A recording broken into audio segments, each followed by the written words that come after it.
That is 1,500 US dollars per month for a period of 36 months. For a period of 5 years, you're looking at 140,000 Kenya shillings or $1,000 every month for a period of 5 years. That's about 60 months. So for 10 years, it's 91,000 Kenya shillings or 670 US dollars. And just to take you back a little bit, any payment plan beyond 1 year, we are looking at a bank financing at 13% per annum. And we have a credit team that is ready to assist in that financing, in that financial plan, to help you plan yourself based on how much money you're comfortable paying every month. And they're able to give you, the proper period for you to be able to pay for the house. Thank you. All right, great. Thank you very much. Karibu sana FinPark Estate Roy. And I'm going to take you through briefly the payment plan. Okay, so I'll look at 12 years, at 12 months, which is 1 year. I'll look at 3 years, look at 5 years, and look at 10 years and see how that's spread and how much money you pay every month. So I'll start with the Mara, the house that we are in, which is a 4-bedroom plus GSQ, which is about 240 square meters.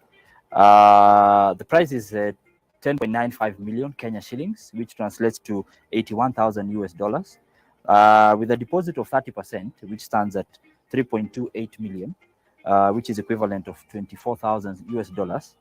The payment plan for 1 year after paying the deposit is about 638,000 shillings every month for a period of 1 year, which translates to 4,700 US dollars. Okay, that is payable per month for a period of 1 year, which is 12 months.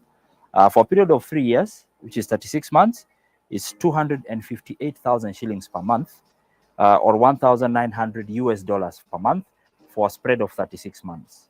Okay. Then for 5 years, for 5-year payment plan, it is 174,000 Kenya shillings every month, or $1,300 every month for 5 years. For 10 years is about 114,000 Kenya shillings, which translates to 850 US dollars each month. And please note that these are figures that have been calculated based on the balance after paying a deposit of 30%, which is 3.28 million. All right, so for the 1 year payment plan, that is within the project timeline, so that has no interest. But beyond 1 year, there's an interest of 13% per annum. That is to the Kenya shillings. To Kenya shillings is 13% per annum for on reducing balance for a period of either 3 years, 5 years, and all the way to 10 years. And you can pick any number of years, whatever is comfortable with you, and looking also at the payments per month that will make you comfortable. And we have a credit team that is able to appraise you and give you all these options and also help you come up with a good payment plan. All right. So I would like to go to the other house, which is just the house next to us, which is called the Zara, 160 square meters, which is a 4-bedroom all and suite, mansionette, and this is going for 8.8 million Kenya shillings, which translates to 65,000 US dollars. Okay, so the deposit is 2.64 million, which is 30% of the purchase price, which translates to 19,500 US dollars. So the payment plan, again, similar to the other payment plan that we just discussed. We do 1 year, 3 years, 5 years. Again, 1 year, which is 12 months, is within the project timeline, so that one has no interest, which is 513,000 Kenya shillings per month for 12 months. For 12 months in Kenya shillings, and in US dollars is 3,800 US dollars per month for 12 months. So for 3 years, of course, with 13% interest, this is 207,000 Kenya shillings, or 1,500. That is 1,500 US dollars per month for a period of 36 months. For a period of 5 years, you're looking at 140,000 Kenya shillings, or $1,000 every month for a period of 5 years. That's about 60 months. So for 10 years, it's 91,000 Kenya shillings, or 670 US dollars. And just to take you back a little bit, any payment plan beyond 1 year, we are looking at a bank financing at 13% per annum, and we have a credit team that is ready to assist in that financing, in that financial plan, to help you plan yourself based on how much money you're comfortable paying every month, and they are able to give you the proper period for you to be able to pay for the house. Thank you. All right, great. Thank you very much. Karibu sana Finpark Estate Y. And I'm going to take you through briefly the payment plan. Okay, so I'll look at 12 years, 12 months, which is 1 year. I'll look at 3 years, look at 5 years, and look at 10 years, and see how that spread and how much money you pay every month. So I'll start with the Mara, the house that we are in, which is a 4-bedroom plus GSQ, which is about 240 square meters. The price is 10.95 million Kenya shillings, which translates to 81,000 US dollars, with a deposit of 30%, which stands at 3.28 million, which is equivalent of 24,000 US dollars. The payment plan for 1 year after paying the deposit is about 638,000 shillings every month for a period of 1 year, which translates to 4,700 US dollars. Okay, that is payable per month for a period of 1 year, which is 12 months. For a period of 3 years, which is 36 months, is 258,000 shillings per month, or 1,900 US dollars per month for a spread of 36 months. Okay. Then for 5 years, for 5-year payment plan, it is 174,000 Kenya shillings every month, or $1,300 every month for 5 years.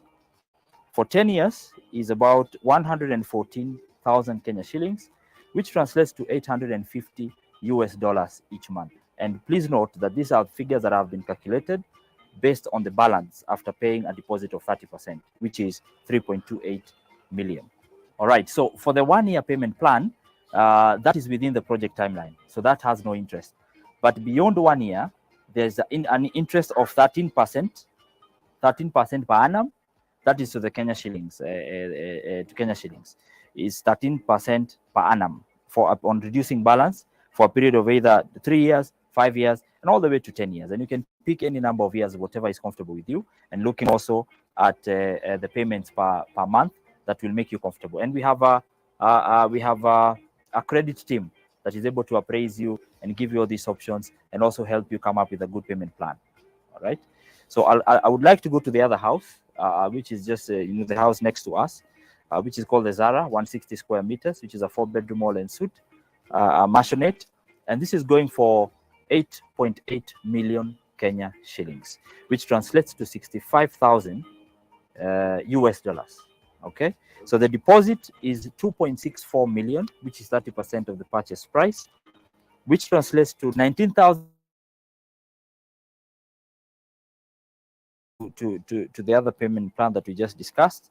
We do 1 year, 3 years, 5 years, and 10 years. Again, 1 year, which is 12 months, is within the project timeline, so that one has no interest, which is 513,000 Kenya shillings per month for 12 months. For 12 months in Kenya shillings, and in US dollars is 3,800 US dollars per month for 12 months. So for 3 years, of course, with 13% interest, this is 207,000 Kenya shillings, or 1,500. That is 1,500 US dollars per month for a period of 36 months. For a period of 5 years, you're looking at 140,000 Kenya shillings, or $1,000 every month for a period of 5 years. That's about 60 months. So for 10 years, it's 91,000 Kenya shillings, or 670 US dollars. And just to take you back a little bit, any payment plan beyond 1 year, we are looking at a bank financing at 13% per annum, and we have a credit team that is ready to assist in that financing, in that financial plan, to help you plan yourself based on how much money you're comfortable paying every month, and they are able to give you the proper period for you to be able to pay for the house. Thank you. All right, great. Thank you very much. Karibu sana Finpark Estate Rai. And I'm going to take you through briefly the payment plan.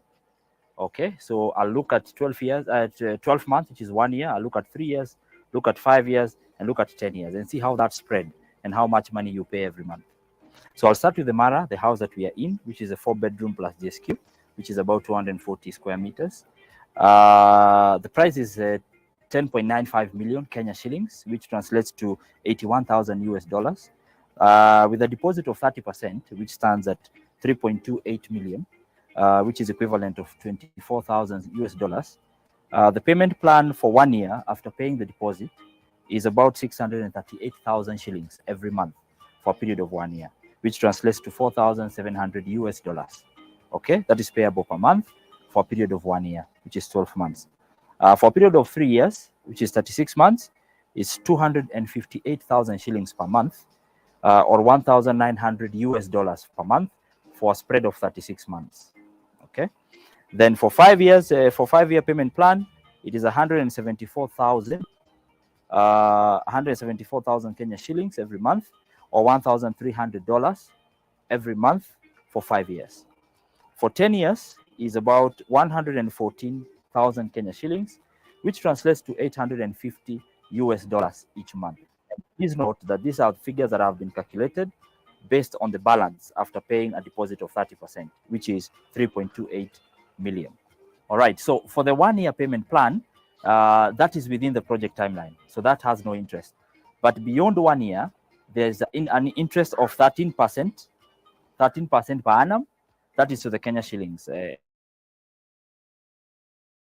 To Kenya shillings is 13% per annum for on reducing balance for a period of either 3 years, 5 years, and all the way to 10 years. And you can pick any number of years, whatever is comfortable with you. And looking also at the payments per month that will make you comfortable. And we have a credit team that is able to appraise you and give you all these options and also help you come up with a good payment plan. All right. So I would like to go to the other house, which is just the house next to us. Which is called the Zara, 160 square meters, which is a 4-bedroom all and suite, mansionette, and this is going for 8.8 million Kenya shillings, which translates to 65,000 US dollars. Okay, so the deposit is 2.64 million, which is 30% of the purchase price, which translates to 19,500 US dollars. So the payment plan, again, similar to the other payment plan that we just discussed. We do 1 year, 3 years, 5 years, and 10 years. Again, 1 year, which is 12 months, is within the project timeline, so that one has no interest, which is 513,000 Kenya shillings per month for 12 months. For 12 months in Kenya shillings, and in US dollars is 3,800 US dollars per month for 12 months. So for 3 years, of course, with 13% interest, this is 207,000 Kenya shillings, or 1,500. That is 1,500 US dollars per month for a period of 36 months.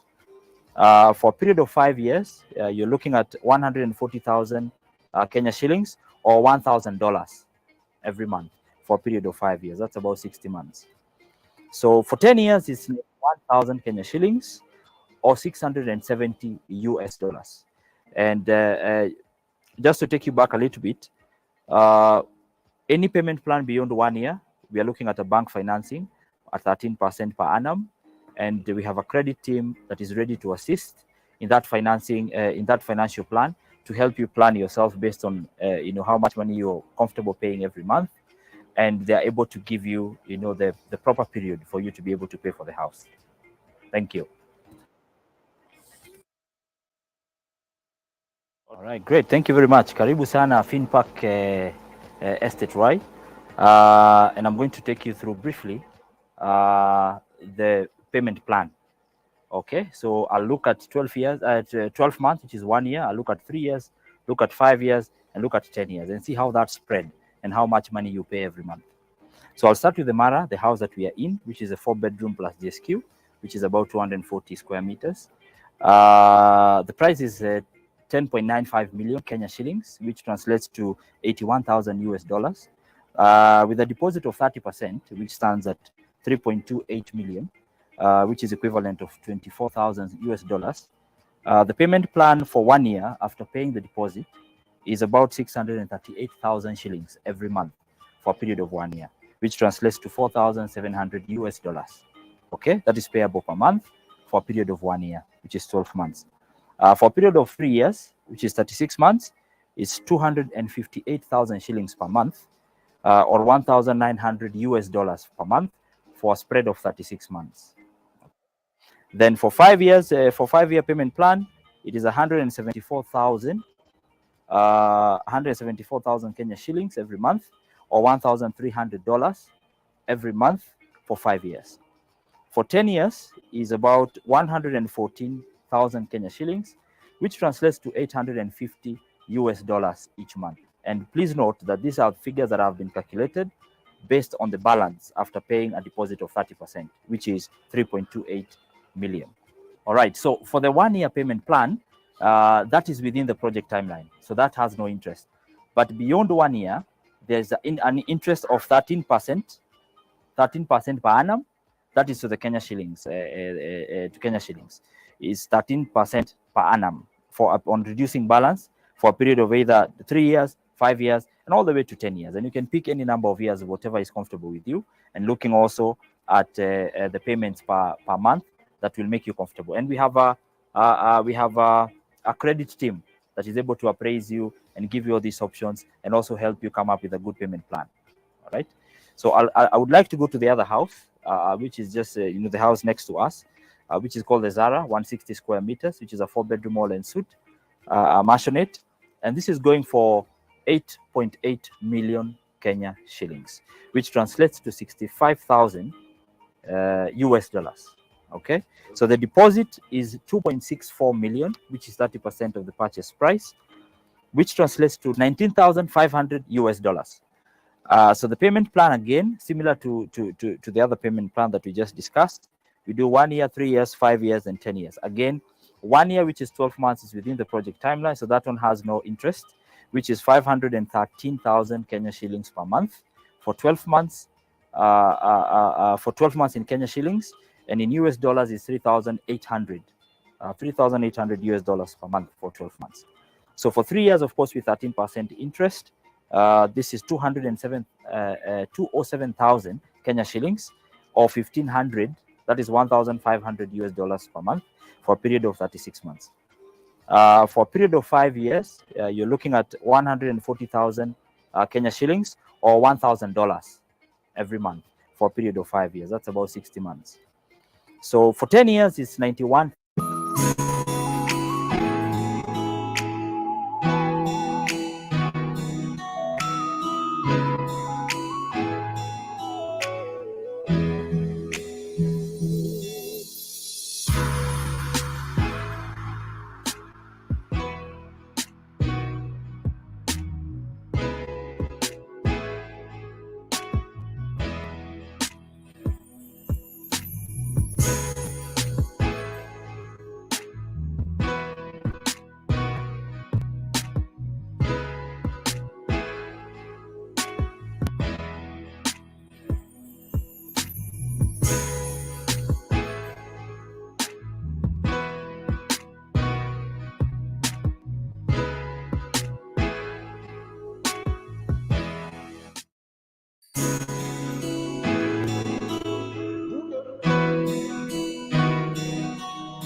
and the tea. So when you serve yourself, you come back here.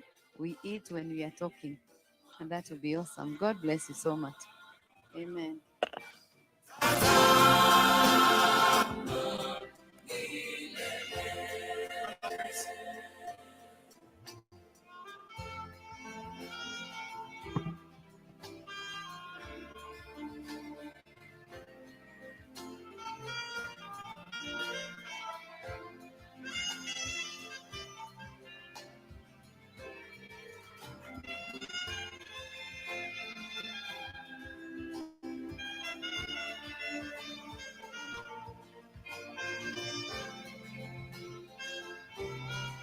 Sister Joki.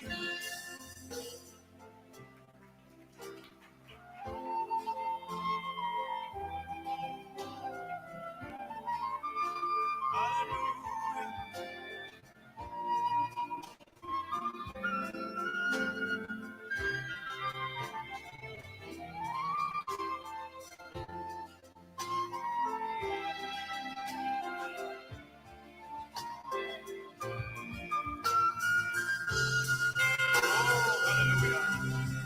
Brother John, worship the Lord.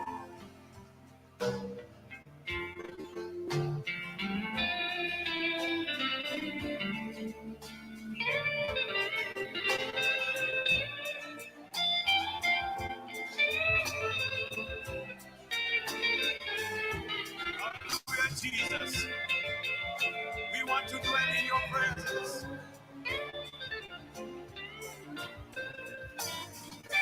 and worship you with all we have. Oh, hallelujah. Sister Julie, sing.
Thank you, everyone. God bless you.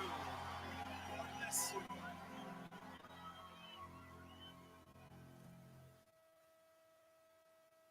Want to watch Wales without ads? Get YouTube Premium. All YouTube, no interruptions.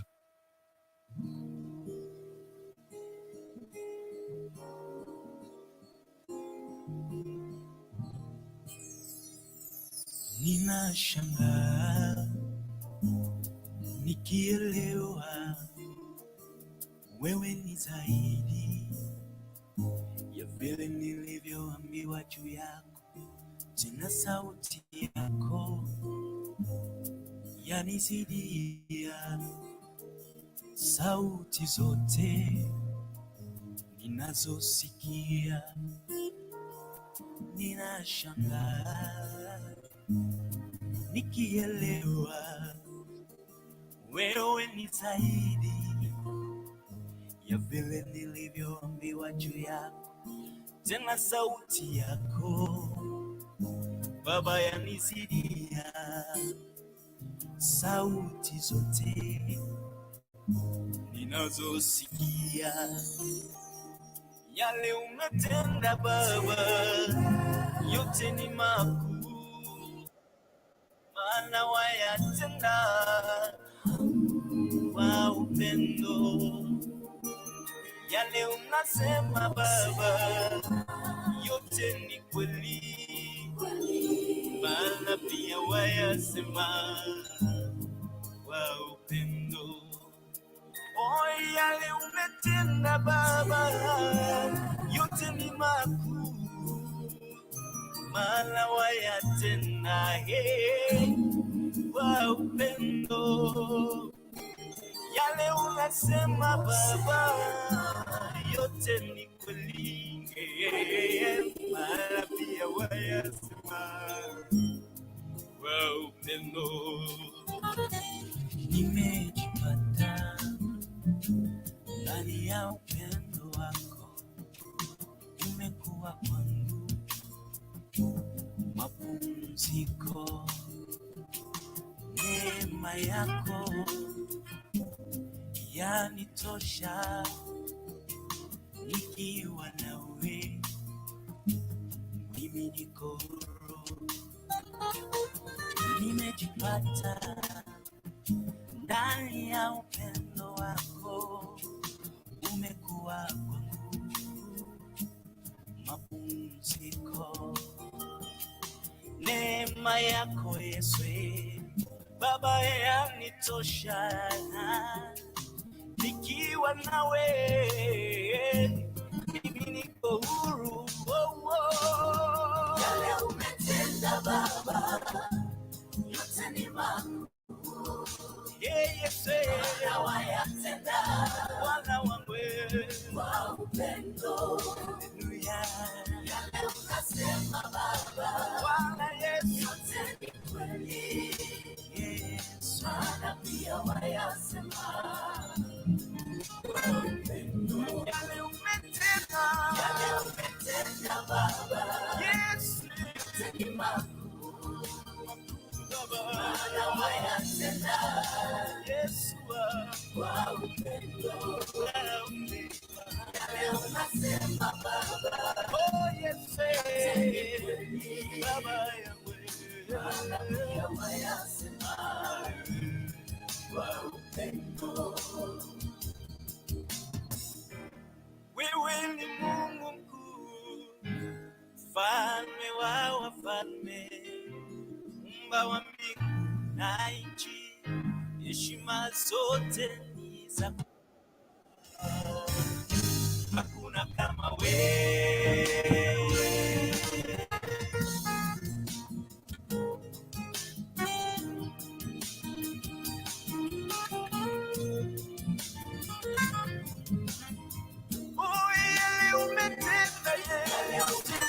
Baba Yesu wangu, ni makuu matendo yako Bwana wayatenda, oh Yesu kwa upendo. Bwana unasema Baba yako Yesu ni kweli,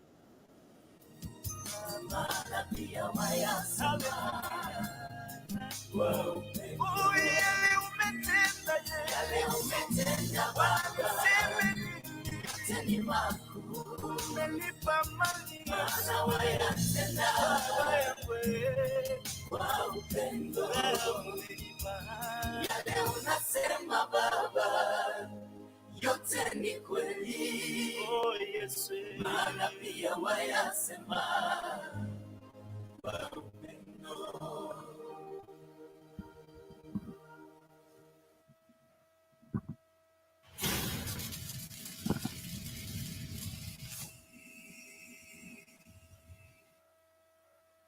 Target Circle Week, here now through July 15th at Target.com and in stores. Save on tech you want, groceries you need, and styles you love with Target Circle. Become a member for free and save now at the biggest sale of the season.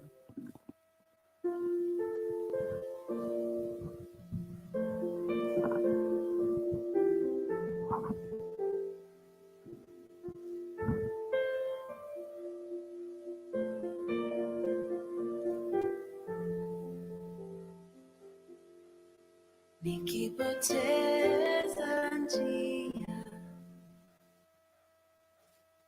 kwa safari nimechagua, nisipokuwa na nguvu niite,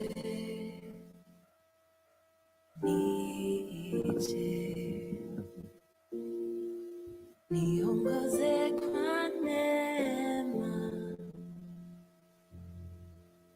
nifunze kwa upole wako, hata nikikosea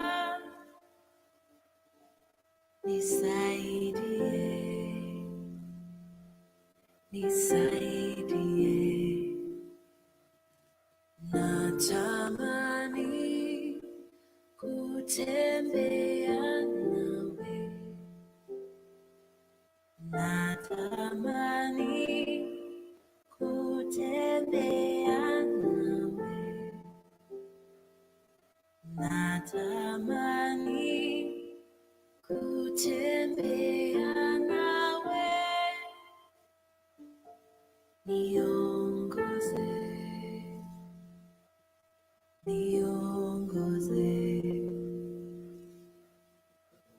sielewi njia hii, ndo maana nakuhitaji, nakutegemea wewe,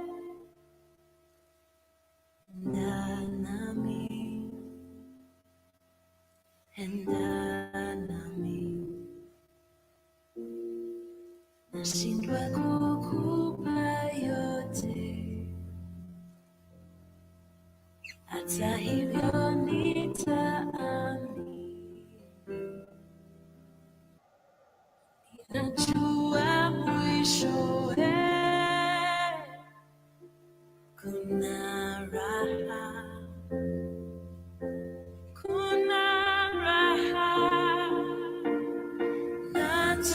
natamani kutembea nawe, natamani kutembea nawe, natamani kutembea nawe, niongoze,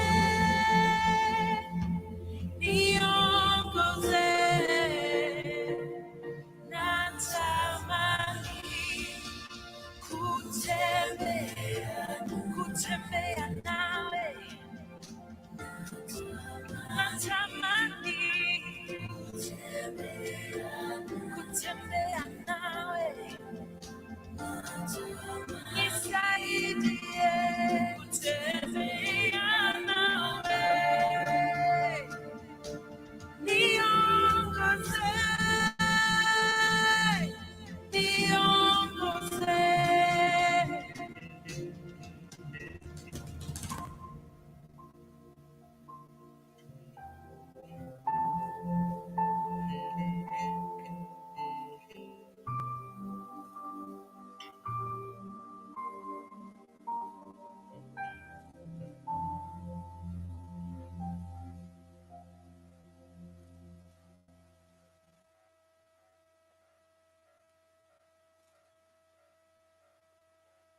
Cole, he's my miracle child. So how does your miracle child get cancer? Kunaye rafiki spesheli ambaye Mungu amenitunukia katika maisha yangu. Glass Jiveti ndiye aliyeuandika wimbo ufuatao, Pokea Sifa. Na sijui ni wangapi wenu wana marafiki ama jamii ambao ni speciali kwao na wanaweza kumshukuru Mungu kabisa kwa ajili yao. Asante Bwana. Pokea sifa zetu, kwa vinywa vyetu tutasema wewe pekee. Pokea sifa. Pokea sifa. Bwana pokea sifa. Jina lako litukuzwe. Bwana pokea sifa. Pokea sifa. Bwana pokea sifa. Jina lako litukuzwe. Bwana pokea sifa. Umeumba vyote viishivyo. Bwana pokea sifa. Dunia, jua na mwezi. Bwana pokea sifa. Haleluya. Pokea sifa. Ewe Bwana wetu. Bwana pokea sifa. Jina lako litukuzwe. Bwana pokea sifa. Malaika wangu waabudu. Bwana pokea sifa. Ulimwengu tunakuabudu. Bwana pokea sifa. Bwana wetu. Pokea sifa. Bwana pokea sifa. Jina lako takatifu. Jina lako litukuzwe. Bwana pokea sifa. Enzi yako ni ya milele. Bwana pokea sifa. Milele hata milele. Haleluya. Bwana pokea sifa. Pokea sifa. Mungu wetu Baba. Bwana pokea sifa. Jina lako litukuzwe. Bwana pokea sifa.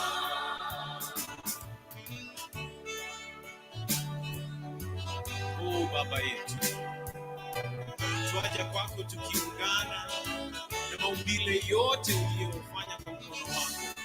Sisi kitu gani hata utujali? Tunasema ewe pekee, pokea sifa zako. Utukufu wote ni kwako. Bwana pokea sifa. Sifa zote zako milele Baba. Bwana pokea sifa. Pokea sifa.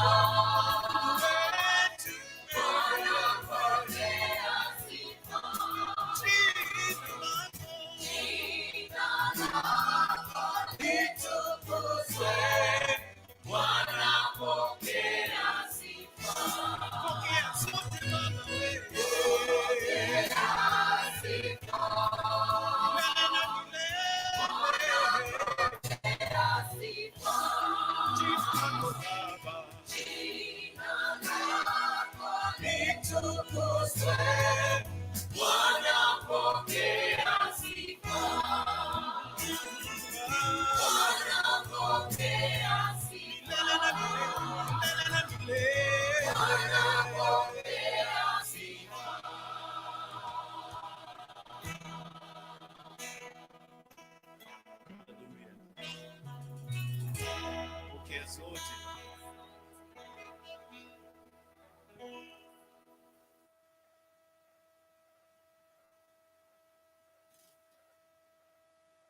If you live in Washington, you could lower your electric bill to less than $30 a month by installing solar.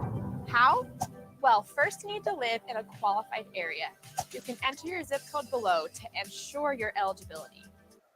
Second, you need to have an electric bill over $5. Click below to clarify how much you pay for electricity. And lastly, your house needs to receive enough sunlight. By entering your address, we can use satellite imaging to see how much sunlight your roof receives. All this information will help us build a free custom proposal for your home. This will also help us maximize your savings through the federal solar tax credit. The tax credit not only gives you 30% back of your solar system cost, but also helps you save money each month on your electric bill. It's a no-brainer, so click below and let's get started.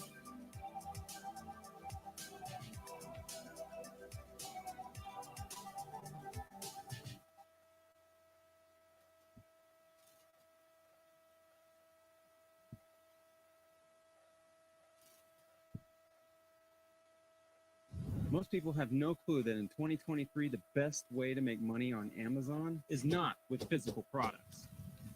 It's Amazon's other company, Audible. And the best part is it's literally a done-for-you system. You're not buying any merchandise, you're not storing any merchandise, you're not shipping any merchandise, and you need zero tech skills to get started. I wish I could say I'm the genius who discovered this method, but I'm not. I learned everything from the Mickelson twins. I took their free training, the same free training that's linked below. All you need to do is click the link and I'll take you to a free workshop where you'll learn the same done-for-you 4-step process that we are using. The reason people are having such amazing results so fast is because hardly anyone knows about this. Look, you could ignore this just because it's an ad, or you can click the link below and find out why this 4-step process is working for so many people and why it can work for you. And just by clicking the link and watching the short training today, you're going to get 3 bonuses that have not been offered before. Click the link and I'll see you in the training.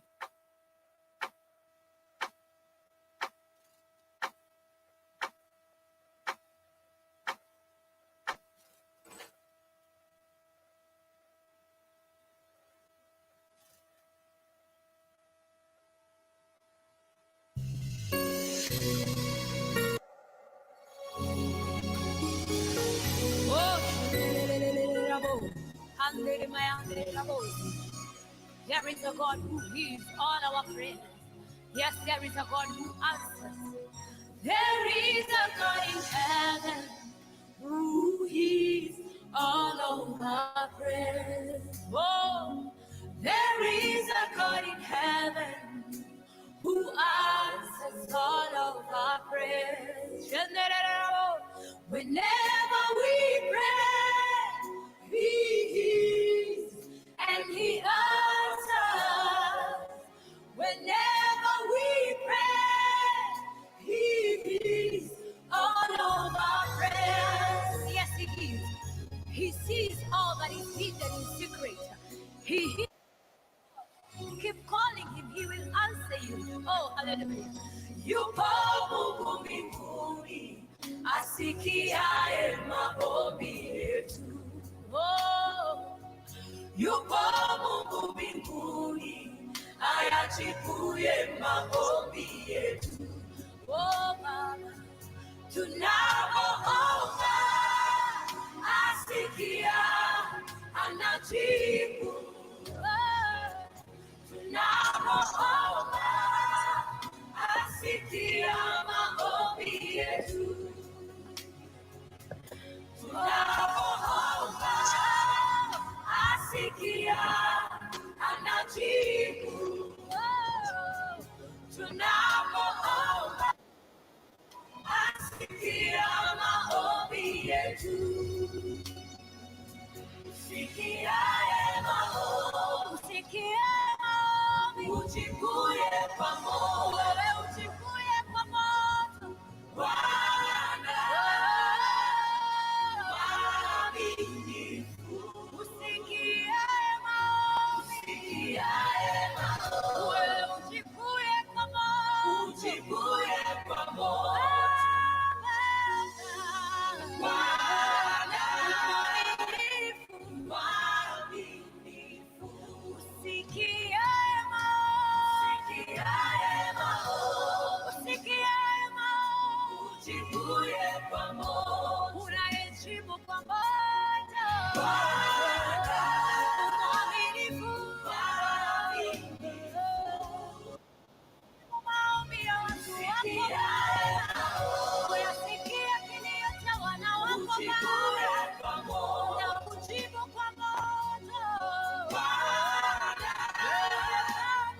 Yupo Baba, yupo Mungu, usikate tamaa ndugu, usikate tamaa mama, nasema yupo Mungu Kenyana, ayajibuye maombi yetu, endelea kuomba, atashinda, asikia, anajibu.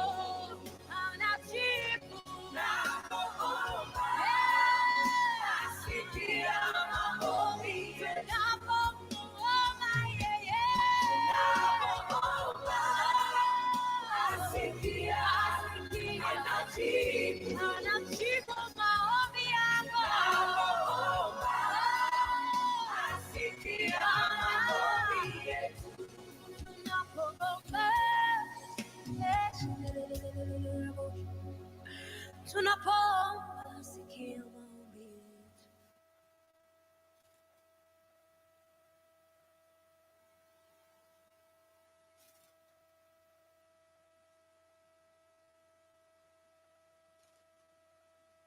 YouTube Music is a music app made by YouTube. And it's your own personal DJ ready with mixes to fit whatever mood you're in or activity you're doing. Whether that's working out or it's a whole pint of ice cream kind of night. Get YouTube Music Premium. Try 1 month free. But it is by grace that you and I have been saved.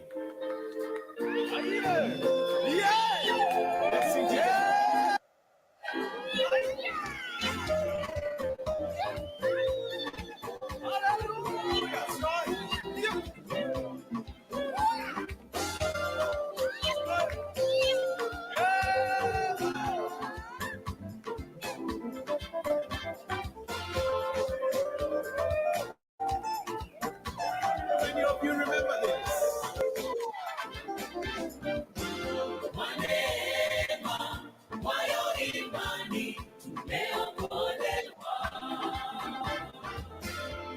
Asante, Mungu wetu, kwa kipawa hiki. Kwa neema, wayo imani, tumeokolewa. Asante, Mungu wetu, kwa kipawa hiki. Kwa matendo yetu mema, sisi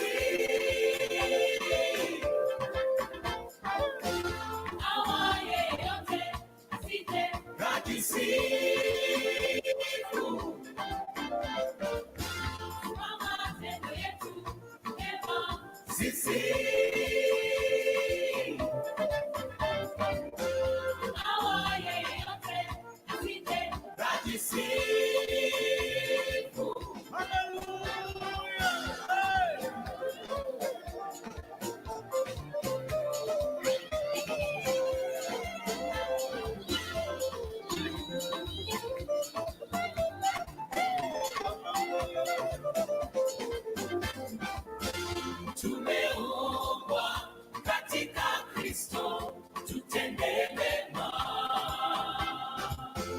kwa maana tu kazi yake Mwokozi wetu.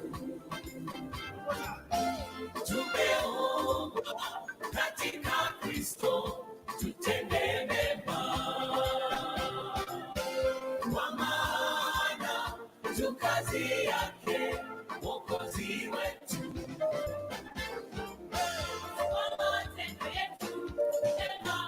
Sisi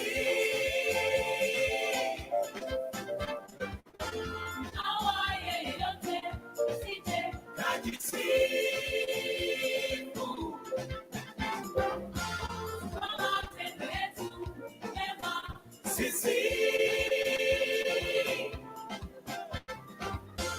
awaye yote usije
Yeah, thank you so much. My name is Maura, and as I said before, I'm the CEO of Finsco Africa. I've been here for like now in New America for like now 2 weeks. So tomorrow, starting for tomorrow, will be my third week. We're going back on Sunday next week. I'm here today and tomorrow. I'll be going the day after tomorrow. I'm here first of all to interact with you, our client, and I'm very happy some of our clients wamekuja hapa, wengine tumeongea nao hapo nje. Others I was with them in the other church. And surprisingly, as I was talking to you, to Mishi, is that the word that you preached here today about let us free ourselves, let us have that some rest, come to me, and ambao mmechoka na mnaelemewa na mizigo nitawapumzisha. It is the same word that was preached in the Catholic Church today. I was surprised. I was shocked. In fact, I was telling her because I was sitting next to her. The way it's happening, that's the same way where I was, it was being preached. Me, as the CEO of Finsco Africa, I first of all want to thank all of you. Thank you for accepting to come. I can tell you for free, Americans, because I want to call you Americans, fellow Kenyans, I know you work hard. If I can be asked to say, you guys, you work hard. You don't even have time to rest. And no matter today, servant of God, you are talking to these people about, let them at least wapumzike kidogo. Let them rest a bit. And you know, most of them, we also know from where I come from, that they did struggle. Because also this country is also an expensive country to live. But for the person that is working hard, you will not complain if you're working. Finsco Africa, I don't want to say much because I know I wanted to spend some small time because at least most of you have interacted with you. We are located in Nairobi. We have our office in Thika Road at Roiro. We have an office there right opposite Spar Mall. And we have some couple of projects, and I don't work alone. I have 6 directors, and I have about 28 managers and about 700 other employees. So if I add plus casual laborers, in Kenya we call them fundis. Those fundis who come every day, those people who wanabeba mawe, simiti, kuchanganya hiyo na hapa na pale, you'll find that we have over 1,000 people that are depending with the Finsco on a daily basis, supporting so many families. And I'm here to ask you and to kindly and humbly requesting you to support me in ensuring that these people will continue having meal on their table. They're able to educate their children. They are also able to get something that can make them feel they're somebody, so that this issue of inferiority complexness iishe ndani ya watu. This issue of begging every now and then, that we have to come and beg Americans, begging there. You are called by someone, you always think about a problem until you avoid picking people's call. Today, we are running 4 major projects, and our project number 1 is in Ruiru Town. Behind Ruiru Town, there's a rad that is there called Oakland. From Vika Superhighway, within 5 minutes, you're on the rad, or less, goes about 4 kilometers. We have rad that is 428 acres. It's a gated community. It was a coffee plantation. We uprooted all the coffee. The coffee was not making any financial sense to the owners of the rad. That is why we uprooted the coffee. They uprooted the coffee. That rad, I didn't have enough money to buy the rad, but in the process, I partnered with another institution called Nachu. And in the process of doing all that, thinking that we are doing so well in the project, after selling the first $20 million in like 3 months, because God was gracious enough that we were able to sell $20 million within 3 months. And the owners of the RAD, who are the 6 members of family, some of them disagreed along the way. And we found ourselves looking at them like this. So they took each other to court. So, but we are there. But because a big project, we were also enjoined. And the project was given an injunction. But I want to tell you how God works. Our customers stood with us. It is true, I was finding some restlessness, but our customers stood with us. We were selling those plots at an acre at 1.9. Currently, the same plots is going for 3.5 million. I was having a lot of challenges even getting approvals, but I can talk today in front of this pulpit, in front of our customers, in front of you, in front of you as a servant of God. Today, we have reference numbers, or we have the title numbers for the entire of that RAD, for each specific parcel of RAD that is there. I came to tell you that God has been faithful and God will never be late. It is us sometimes who challenge God, but God has never been late. Allow me to say we went to a project number 2. We are calling it Legacy Ridges. Legacy Ridges is right opposite Tattoo City. There's Nova Pioneer Girls, for those who know. That project is 368 acres. It's a bit pricey, but we bought 200 acres.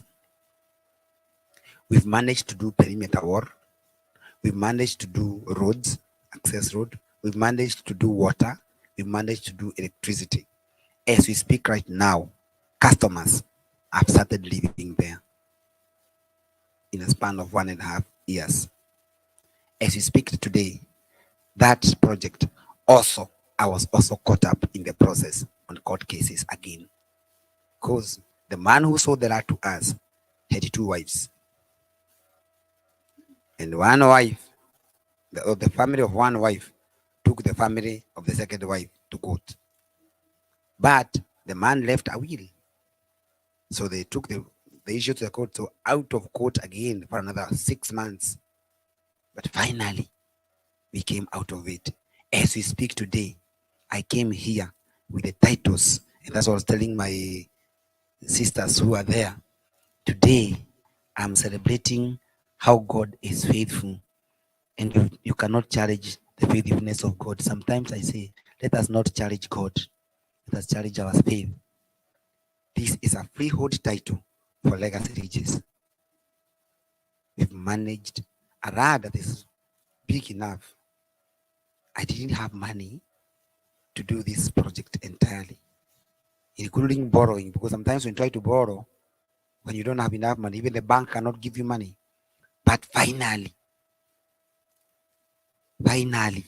we've gotten titles for a project which is over 5 billion. How we did it, I don't know. It's about God. I came with the titles. Some of the customers who are there wametoka hapo wakiwa wamefurahi sana sana. I'm asking them, give me your title number. I give you your document to sign. Then after that,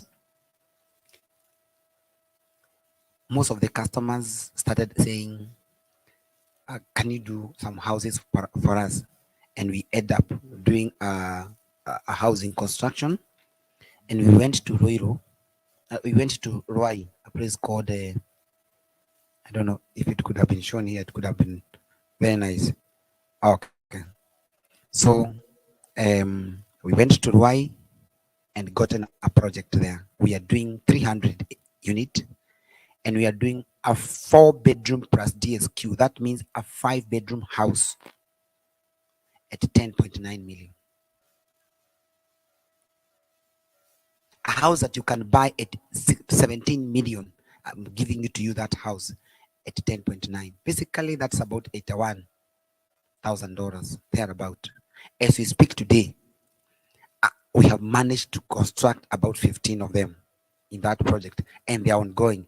I've heard when I was here that over 20 more customers have already gone there to buy more, but they are going to have 300. We have not been marketing them a lot because we wanted to finish the show houses, we wanted to do the tarmac, we wanted to do the everything, the duct and everything, the sewer line and everything. As we speak today, it's a project that you can call a project. And guess what? That project, we've partnered with banks and financial institutions. We can give you as much as 10 years to pay. Even with $1,000 in a month, you can afford those houses. Even if you pay that house within 3 years at a rent to own program. And what is a rent to own? As long as you are paying a rent today, that amount you are paying as rent today is enough to call a home for you. How? And I always tell people how. The how is like this. You raise between 20 to 30%. The balance you can pay within within 10 years or 5 years. In the process, because once you give me 30%, I'll tell you, stop paying me any other money. Give me 6 months. But the same amount of money that you are paying, I will give you a moment such that if the 2.5 million you borrowed from the bank or you took from your business, you don't pay me money for installment and you are paying rent somewhere, at the same time you are servicing a loan. You are paying me, servicing a rent and paying rent. And that is why most of the people have not been able to manage to own homes in Kenya. I came with a difference. My difference, why is my difference? That pay me that one, 30% at the escrow account. To Mishi, we don't touch people's money. We escrow the money. Escrow them. You people in America, I came to you as an agent of change. That put the money in escrow account. Me as a developer, you as a customer, and the bank, let us sign a tripartite agreement. Tripartite agreement that I will not touch your money until I give you a title like this. I will not touch your money until your house is done. But how will I do a house and probably I don't have all the money? I agree with the bank. I get a bank agreement. Bank guarantee, sorry. A bank guarantee, for the bank to give me guarantee, I must have a project and I must have a customer. So I have to tell you first, I will do these houses to you. I will not touch your money. Put your money there. And I tell her, and I tell you, and I tell you, and I tell you, and you believe me. But because I'm not touching your money and I've done it before, then you put all your money there. Then I go to the bank, tell them, this money is not mine. It belongs to all these people. Give me a bank guarantee and charge me 2% or 2.5%. Then I add to what I have. Because the bank is going to ask me 20 to 30%. The 70%, they give it to me. But the small capital I have, we are able to do those houses. So we are encouraging you. You can own a home at a rent to own program. if you are paying a rent, you can own a home. If you are paying a rent, you can become a homeowner. In Kenya, I tell people like this. There you are, and I can see most of you, you are there during Kibaki's time, former president, the late Kibaki. You are there when he became president at ANAC, 5 years. Then he came, PNU, 5 years. There you are paying rent. There you are a business person. There you are a civil servant, but you are paying rent. Then Uhuru came. He came with a party called TNA. There you are paying rent for 5 years. Then thinking that you're concentrating for 5 million or 10 million to get your 10 million to pay the house. Then he came again with the Jubilee. Those are 20 years. Now we have another party called UDA. We are now headed to 25. There you are paying rent. Your kids have grown up. You started to become white hair like me. Your daughter is big. Your son is big. You are fearing now your daughter to talk to your son to talk to a daughter of your friend who also does not have a home, because you don't know what is going to happen because of a crisis. But we can start from somewhere. My fellow Kenyans, we can start from somewhere. Don't think that you are saying, hey, my daughter is 3. My friend, that daughter, the moment, the few days to come, she will start telling you, mom, naumia hapa. Anakwambia nini? Ashakuwa mkubwa. Mom, I need some pads. Mom, I need this. What is coming up on that lady? What is coming? She's telling you she's grown up. And you cannot live in that 1-bedroom house when she's there and still want to talk about a family. You have to sacrifice something.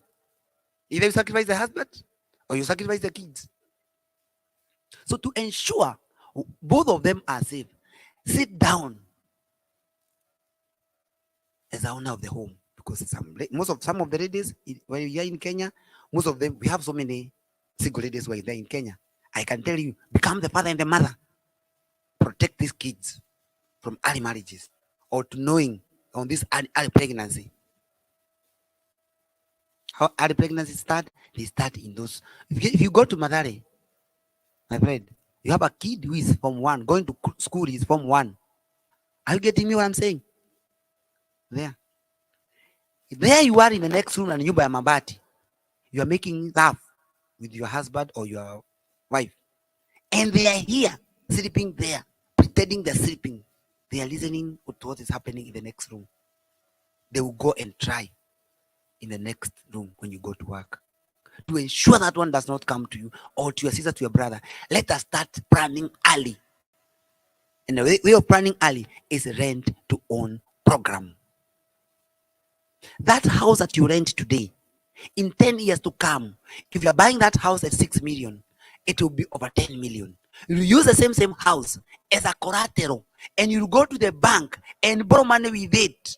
You do a business for your family, you do a business to your kids, or you educate your children, because you'll be having your own asset that can be called yours. But if you continue paying rent for the next 10 years, that money is gone. You imeenda.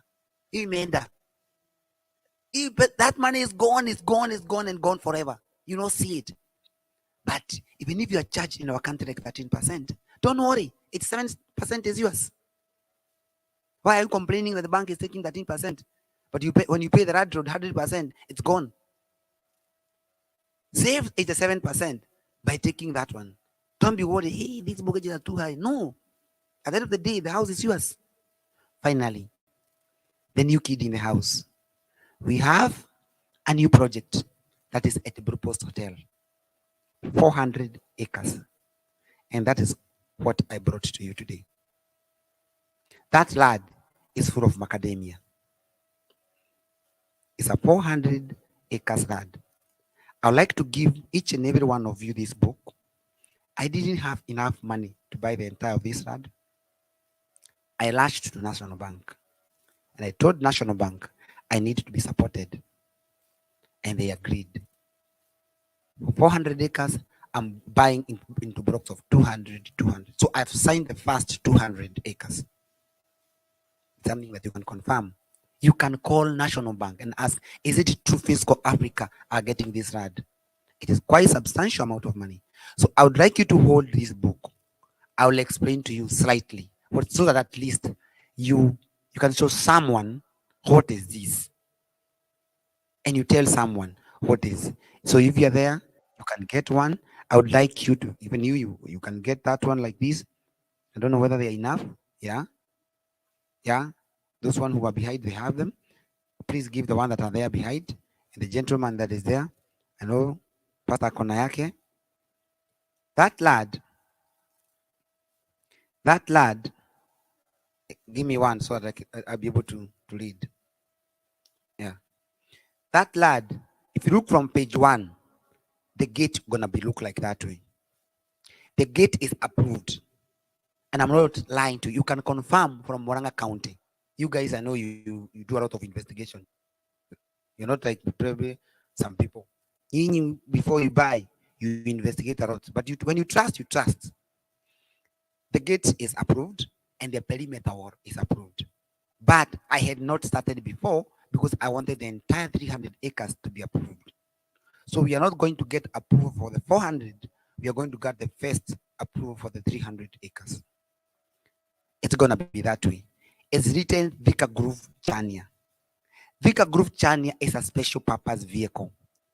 This is a company owned by Finsco Africa. So if you take CR12, which shows who are the shareholder of this company, you realize that you see Finsco Group that is there.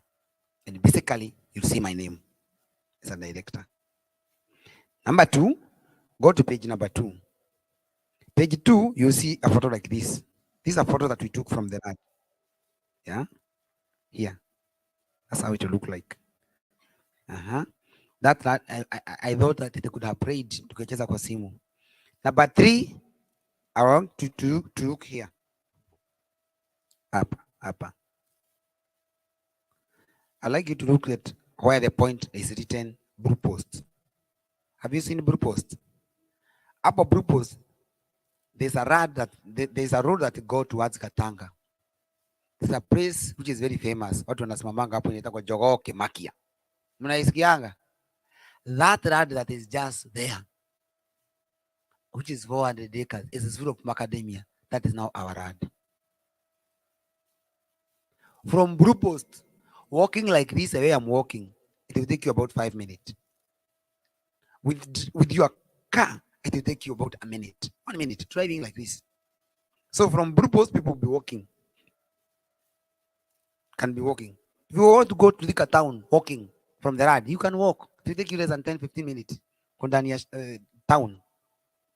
Here it is. What are the neighborhood, or which are the neighborhood? I would like you to go back to your phone and check an estate called Benda Estate. That's the Muthaiga of Thika Town. If you know Muthaiga or the Kitsuru or whatever of Thika Town. There's another one called Maki Estate. There's another one called Bahati Ridge. That is the location. So most of the people who are just about high class in Thika, that's where they, including Maporomoko, Maki, Bahati, and Bendo. Arad is there. It's a full gated community. But we are doing restrictions. What are the restrictions? Maybe before there are amenities. Kuna Thika Sport Club, iko hapo karibu.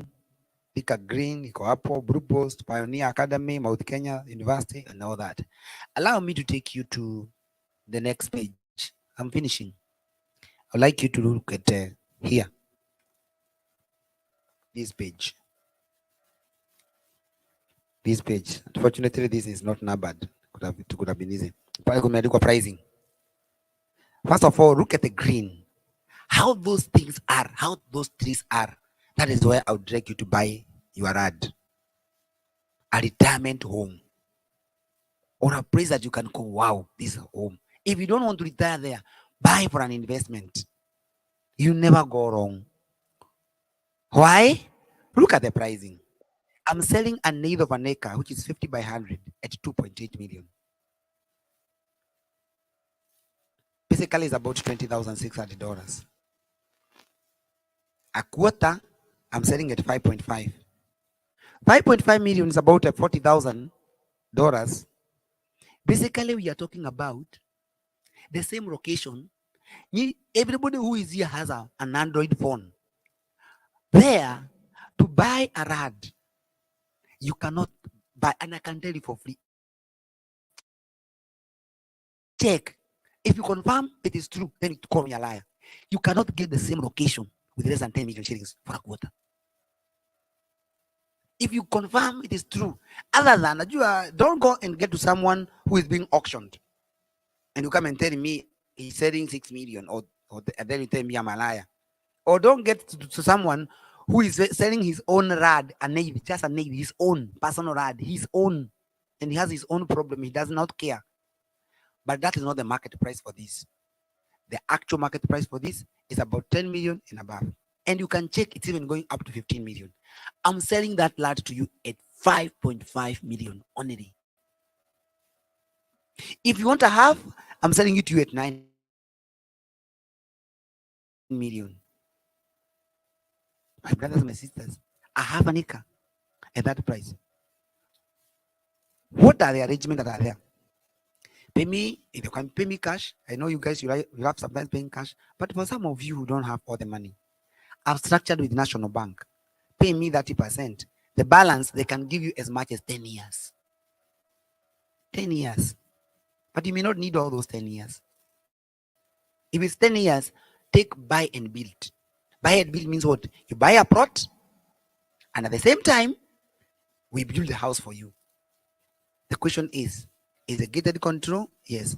Do you have designs? Yes. Where are they? Go to the next page. Why you see this? Hey. This house that you see here is 240 square meter. This house that you see here. This house is 4 bedroom and a servant quarter, which is behind. You can see a small house behind this house. This house is a 4 bedroom. Basically, this house is 5 bedroom. You are buying around a 2.8, and this house, if you do it to yourself, it will cost you about 12 million point 5 or thereabout. Even if you do what, it will cost you that about 12 or thereabout when it is done completely. Guess what? Give me only 10 million shilling. I will do this house for you. Buy the rad, give me 10 million. I do this house. If you want a smaller house than this one, I can do still a house like this one, but at 8 million. Similar house, but raw quality. If it is, hizi vitu za chini zinaitwa aje? Tiles. I'll buy the Chinese one, the lower quality. The Chinese one which are better, but the other raw quality. If it is this one, I will not give you probably the one that you're thinking. I'll give you the one that can fit your money. If it's this one, there are several of them, these hinges and whatever. If it's a door, don't ask me to do a mahogany. I'll do the normal one, pine. But with the 8 million shillings, you still get a home and nobody can notice the difference. But me, I'll notice the difference because I'm a contractor. There's a difference between the seats that you're sitting on and other seats. This seat is an American seat. When you come to Kenya, people will notice there's a difference. So, what I'm giving you here is this house. Even if we negotiate, because we can do like 5 together, the minimum it can go is 9.5. Take this house and ask any QS, quantity surveyor, how much can this house go for? This. Ask. Either in Kenya or wherever. This. Ask. I want you to ask. Don't even sign fast. Ask how much. If it's our ad, ask. All these houses that you see here, they are different typologies. All these are different typologies. All the see that you see here.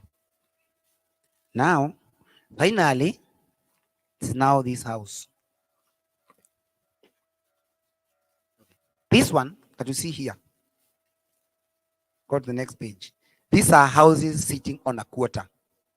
These are very special. These are 6 bedroom plus a DSQ. which has got 2 more rooms. So this house has got 8 bedrooms. 6 bedroom on the house, and another 2 rooms and a kitchen and like a small table room. This one that you see here, this one I'm holding here.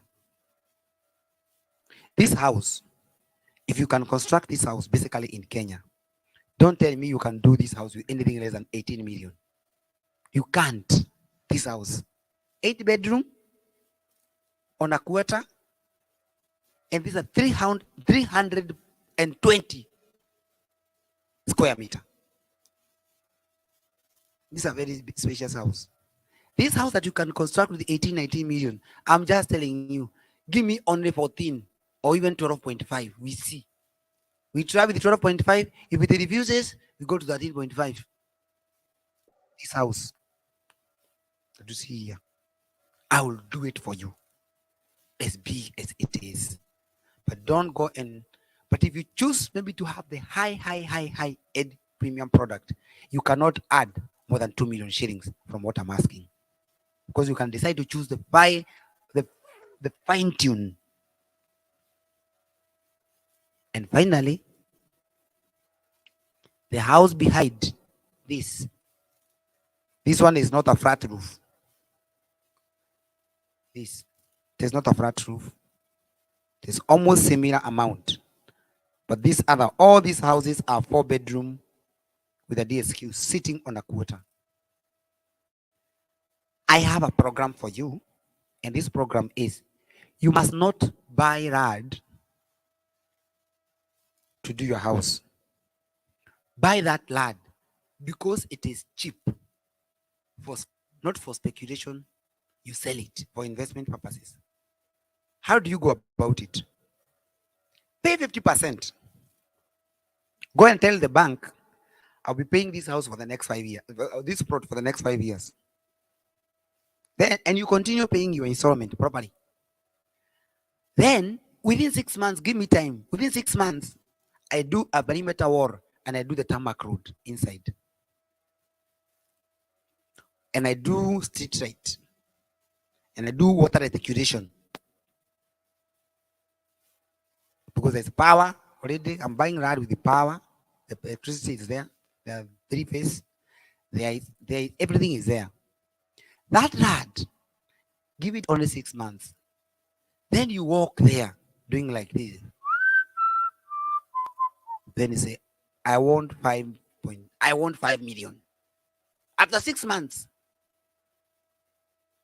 just wait for the perimeter wall and the gate and whatever. Or even give it a year. Then you say that you want 5.5 on that quote. You get it in the morning. Why? Said someone there. I know some of you, munaendanga Kenya. Send one of you there to go and check. Go and check how much is there. Just check. Finally, is to tell you, over and above buying for selling, you can also partner with us. We take an eighth of an acre. We do some houses that I saw in Baltimore. We can do 2 unit, semi-detached. A house there and another one there. 2 unit. And a 1 unit, we do it with about 5 million. And the other one, 5 million. And the cost of the land is 2.8. That means the land is 1.4 for each house, isn't it? So 1.4 plus 5 is 6.4. Then you announce that house with 8.5. Or even 9. 9 minus 6.5 is how much? 2.5, isn't it? 6.5. Then 500,000, let us pay for the agent. I have so many agents. Let us pay for the agent and for the architect and whatever. Then you have like about 2 million. Then we agree, because I'm selling them for you. You give me 30% or 40% and you take 60%. So maybe you take 800,000 per unit, or maybe a million. You can take a million, I take 500. You take a million, I take 500. We sell them. So you can make a million. Now listen, where is the catch? The catch is, you don't need to pay for all the money. You can construct that house up to shell level. It'll take you 3 million shilling. That house, or even 2.5. Maybe 2.8. The shell is done. So the shell 3.5 plus the plot 1.4. So with 4 million, done. Here, done. That means where you're making a million bob, if you're spending 4 million, you don't need to pay for all of it. When you are somewhere, 60% or 40% of paying that money that you're talking about, a client is already here paying a deposit. So you not pay for that house again. I will sell the house for you. How do we go about it? Escrow account. I will not touch your money. Put the money there, you lock it. Remember, you not touch this money. Remember, I will not touch it. The person controlling the money is the bank, but they will charge us 2%. It is better to be charged by the bank 2% than trusting anybody with your money or your family or institution. The only people or the only institution that I will urge you to trust is the servant of God, the teachers, and the doctors. Those are the people or the institution that you can trust. The rest, you cannot even trust your kids. How? You cannot trust your kids. How can you trust your kids? You cannot. No. You cannot tell your kid to go, unamwambia atakuja kuolewa na msichana kama huyu. Akambia no, I'm going to be married by someone else. You are believing that what you believe is correct, that you're going to be married by the person that you think. Anakwambia no. Then you tell them, hey, I want you to become a doctor. Anakwambia no. I want to become a teacher. How can you say that you can trust your kid? You can't. They will grow old, they'll go and they'll get married and they will become in America. They'll not go home for 20 years. You're trying. Me, I have so many cousins here who have never gone home. Some of them walikuja, makaratasi ngoe. So wamekatalia hapa. So they have kids. They're waiting for their 21 years. They're waiting for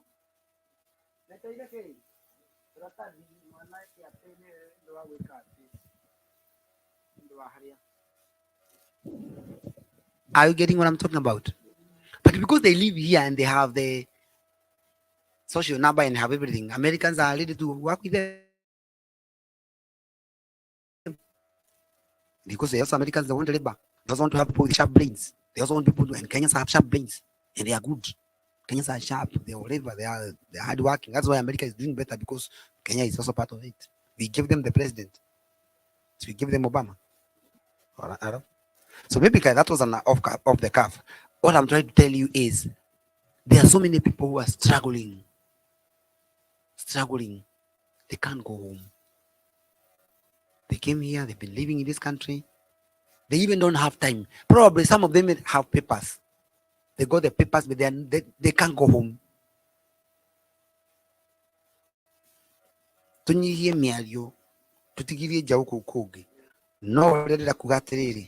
What I want to tell you is this. There is opportunity. There are opportunity if you are ready and willing to partner where there are structures, not trust. Servant of God. There are investment with money if you are ready to invest where there are structures and policies, not trust. It's not about trust. If it's about trust, you can trust your teacher that he tell you A, B, C. That is the right thing. Ambu kudu. That is right. If you tell the doctor that when you remove your clothes and he pierces you, you get healed, and you believe, that's it. And the last person is a servant of God. He will tell you when the children, Exodus 14, from verse 12, 11, when the children of Israel were coming from Egypt, headed to Canaan, they found Red Sea. Ahead of them, there was Red Sea. Behind them, there was a chariot of Pharaoh. Then they were asking Moses, why is that there were no cemetery for us to be buried in Egypt? You brought us in the wilderness so that we can die. Then Moses is crying to God. Then God, through Moses, told the children of Israel, the Egyptians you see today, you don't see them anymore. In your interpretation as a servant of God, you are telling these people, your problems, your issues that you are going today, those are Egyptians, and you don't see them anymore. you are suffering, you are whatever, those things are Egyptians. You tell them and they will believe because you are a woman of God. They will trust you. Tell me to go and tell these people about you give me the money, I'll do like this, I'll do like this. Some of them will say, they will not. So I'm telling Kenyans, let us now not talk about trust. Let's talk about structures. I might not have a lot to tell you today. No, it is not trust. It is structures. If you trust, if it's about trust, these cameras that are on all these roads in America, why do you think that you have all those post office on your doors? Ukipita unaletewa tikiti. Nasikia inaitwa tikiti. It's about trust that Kenya Americans are mature. 18 years. He's a mature person. They know you're not supposed to do like this. Like in Kenya, we don't have those things. So a police must come and do like this. Here, there are no police to do that. They have done structures. Here, this is what they've done. Americans have done structures. Come in Kenya, with the only 1,000 shillings, you look like this. Hey, Nani police. Now we've given the police and they have disappeared. They skive the law like this. So there is about, hey, I trust. Tomorrow, don't do that, okay? Don't do that. And you go. Here, you do it, nobody talk to you. You go to your post office, you get a receipt. Tikiti. That is what I want us to do for matters investment. If it's about trust, trust yourself and trust God. And trust the people that I told you. Teacher,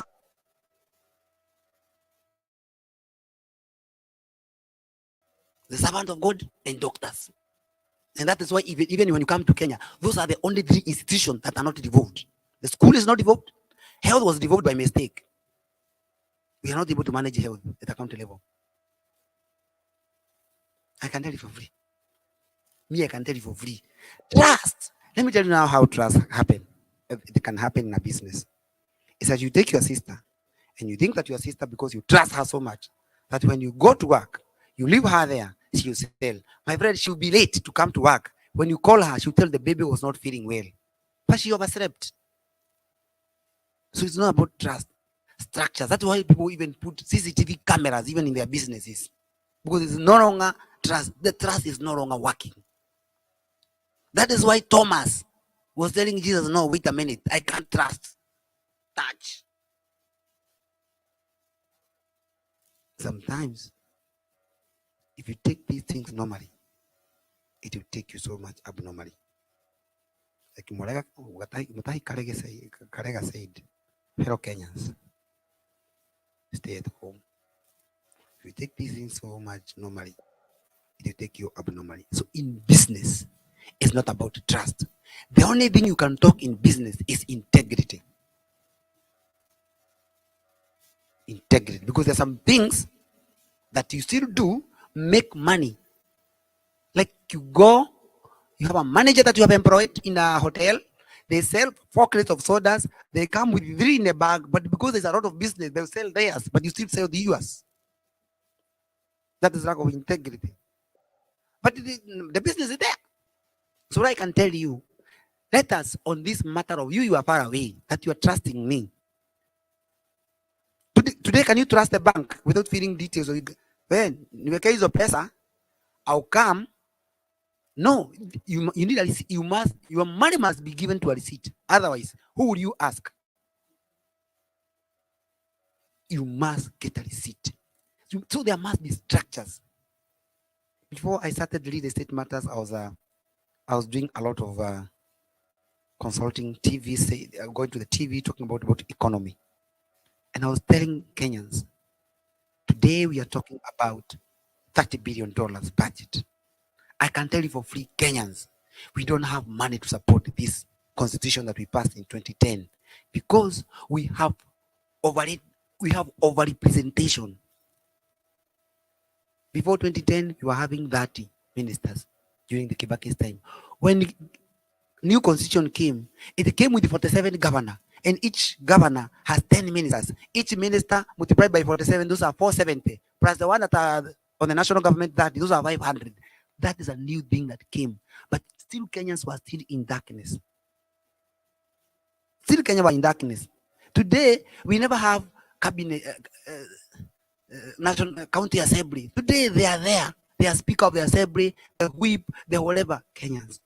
Today, you ladies, you are represented in Kenya. Do you have women representative in America?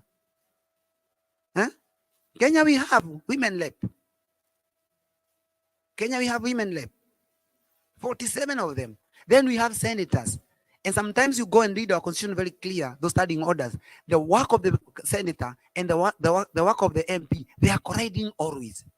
So it's an office that was created just for, yeah, it's a duplication of, but it can't. So, but because the structures are there that we have to pay them, today I can tell you for free Kenyans, let us put structures that can help us. Let us not talk about trust in business. So if what I'm doing to you is not satisfying you, just walk into the bank. I agreed with Maura that within 6 months I'm gonna get my title. Let's get my money, and I want it with interest. So the money that you give it to me, let us lock it with the treasury bill rate of 8% or 7.5%, and let it stay there. If I succeed in 6 months, I'll take the money without any interest giving to you. But because the money was intended to be paid to me. But if I did not do what I was supposed to do within 6 months, and we have differed in along the way, take your money plus interest. Those are structures. And you don't need to take me to court because the bank is there to protect your money. That's what I'm talking about. And that's what I came to do to America, to tell you that. And number two, as I sit down, I have signed up an agreement with a company that is here in Kansas City called WTF, Walls, Tiles, and Forms. It's a technology of aluminium formwork that I do a formwork on this side, a formwork on this side. At the middle, we pour the concrete,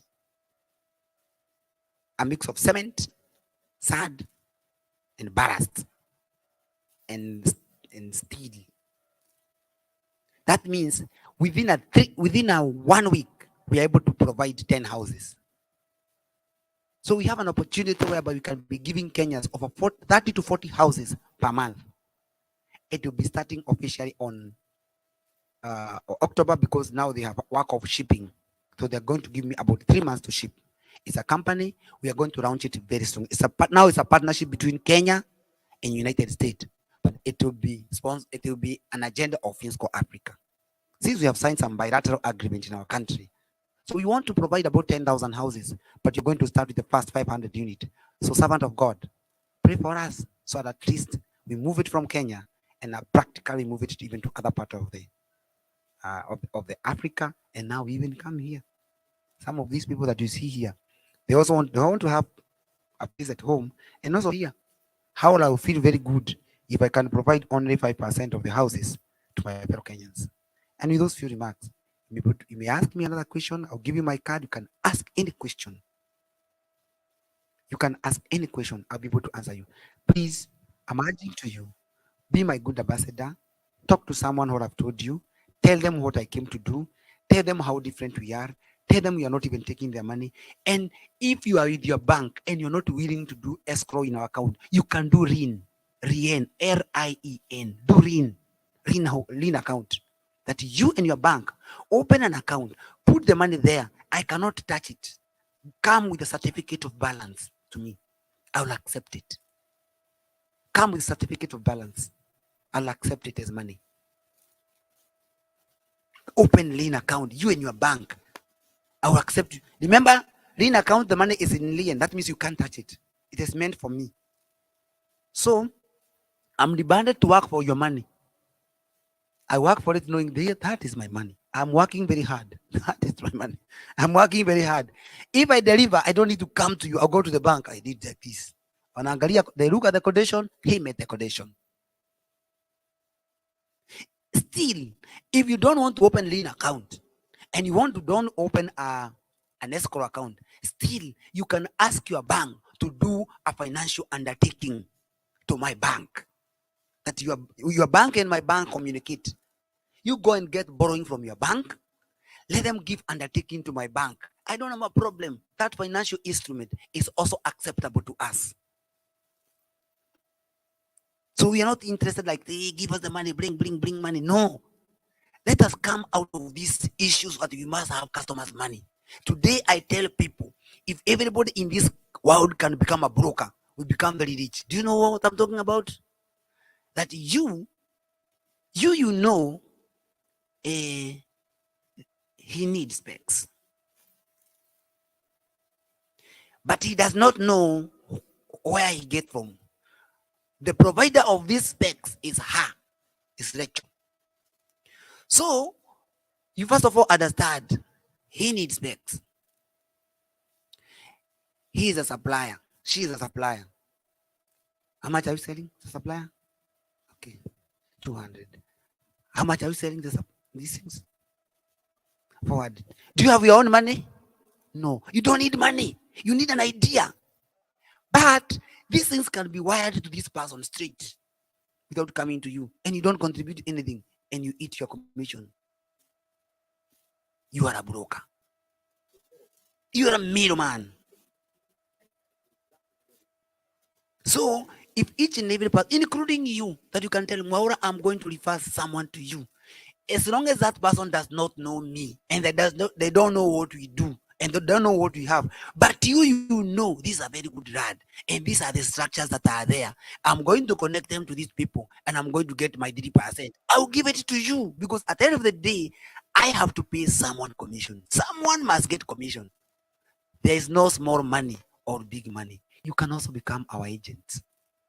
Don't say that you are a doctor or you are a teacher or you are a technology or an engineer. You don't want my 40,000, 100,000. It is a lot of money.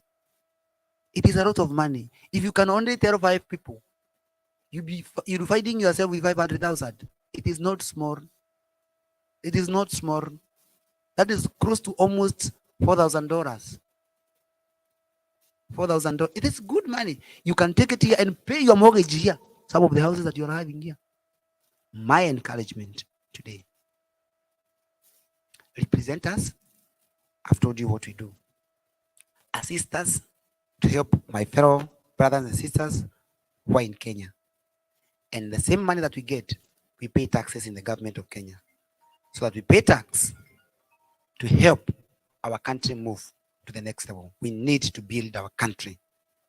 And you're doing very well as Americans, fellow Kenyan American. But I can tell you, we are the people who are living there, but you also have part of your family. We need to pay police, we need to pay doctors, we need to do our roads, we need to do all those kind of things. However, we are complaining about the government that we have. It is not the will of any person to destroy his own government.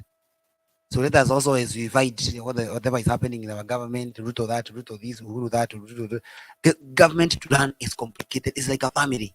The way you see, this is not working here, this is not working. You cannot tell kids how things are complicated. You cannot go and open up your mouth and tell, hey, you know your father is having another girlfriend. You know, there's something that you're not going to say. You know, I vowed your mom being kissed there by someone. That's why you can't say, even if it's what happened, you can't say. The same way you cannot say. That's why our government, they cannot tell us the nakedness that they have. But we have a challenge as a country, and we can only help our country by paying taxes. So I'm encouraging you, if you're having your brother there in Kenya who does not pay tax, tell them to pay. And with those few remarks, God bless you so much. I love you all. I'm asking for your prayers, for support. Asanteni sana. Mungu awabariki na watendee mema. Asanteni.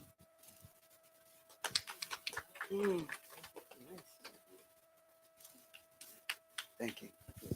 Thank you so much. Ladies and gentlemen, tupigie CEO makofi tafadhali. We can do better than that. Yeah? Wanasema vijana hawezi fanya kitu. Is that not a thing? Yeah? And he thought of us. And first of all, I want to thank you, everybody who came.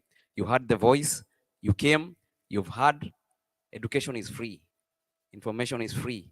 So it's you to choose what to do with the information you've just learned today.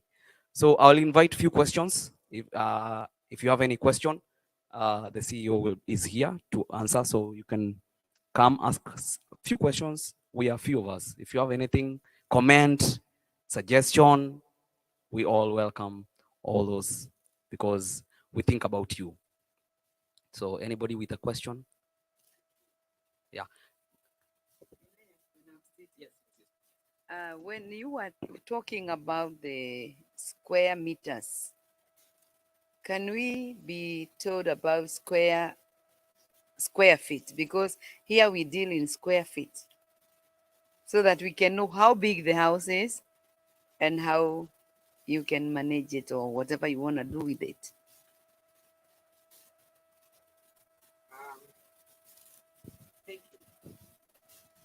One square.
Yes, this house, as I'm saying, that was very good question. 1 square feet is equivalent to 10.75. 1 square meter is equivalent to 10.75 square feet.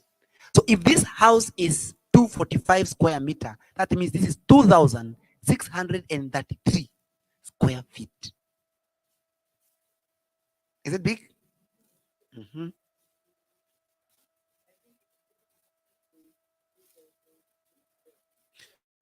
Okay.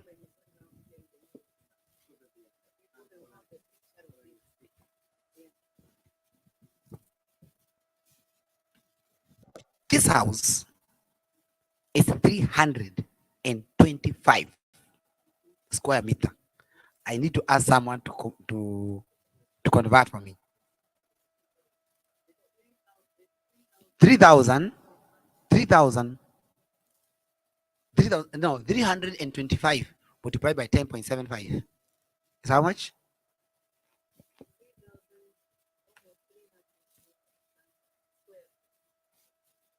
325 times 10.75. Sorry.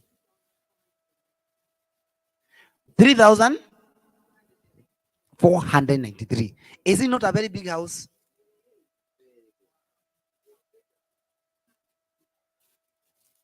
Yes. So when I'm telling you I can do a house to you in a cheap way, that is what I mean. Yes. Please. Is it, yeah?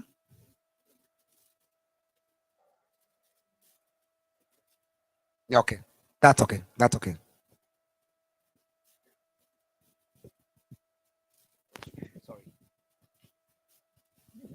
My question is, if I buy the land, the quarter an acre, is it 2.8?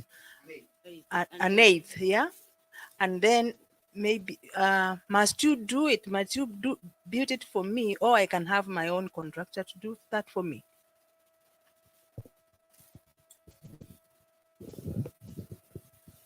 That's a very good question. On this particular project, it is not a must that we do a house for you. You can buy a house and come with your own contractor. The only thing that we have to control. By that, sorry, you can do the house yourself without us being involved at all. The only thing that you have to be involved is on the design of the house. We will not allow a situation whereby someone is doing masonite here, masonite, and you think that you can come and do an apartment in the middle of this, in the middle of the masonite area. It's a controlled estate. So if you don't like our typologies, come with yours. We see whether at least we can try to amend, because you could be having your dream house, but we don't have it. So we'll try to see whether what you have can come a little bit, but you cannot come with a design look like funny. You'll destroy the taste of the estate. You kill the neighborhood. Number two, you cannot do a perimeter wall, concrete, around your house, because we are going to give you a manned gate with the entire perimeter wall, and you're not even adding a coin. The only thing you add, the customers who are coming to this project, they have said they are ready to add 100,000 per plot.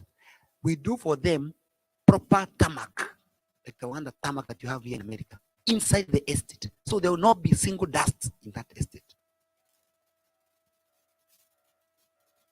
But you're not going to add now. You're going to add after 12 to 15 months, so that roadies will come, you are doing your house, someone is doing the house, there'll be a lot of construction going on for the next 1 year, maybe 15 months. So we'll do the perimeter, we'll do it now after that. But we are planning to do it in 12 months. So I'm urging you, if you're planning to do your house, start now. The only thing we want to encourage you, even if you have your own person, please don't give all your money. Then you start complaining when you're in America. You can also give us work of project management. Let them buy whatever they're buying. Let them buy the material. Let them buy everything. It is just only small margin that you're going to give us. Tunatupa jicho, tuangalie kama ni ukweli. Tutakupigia simu tukwambie imefika hapa, and it is true. Tunafika hapa and it is true. Just pay us something small. Even if it's not me more, I have engineers.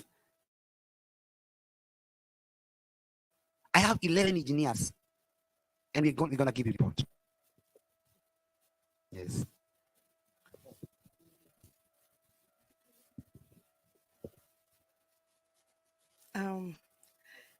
Mine is just you talked about partnership with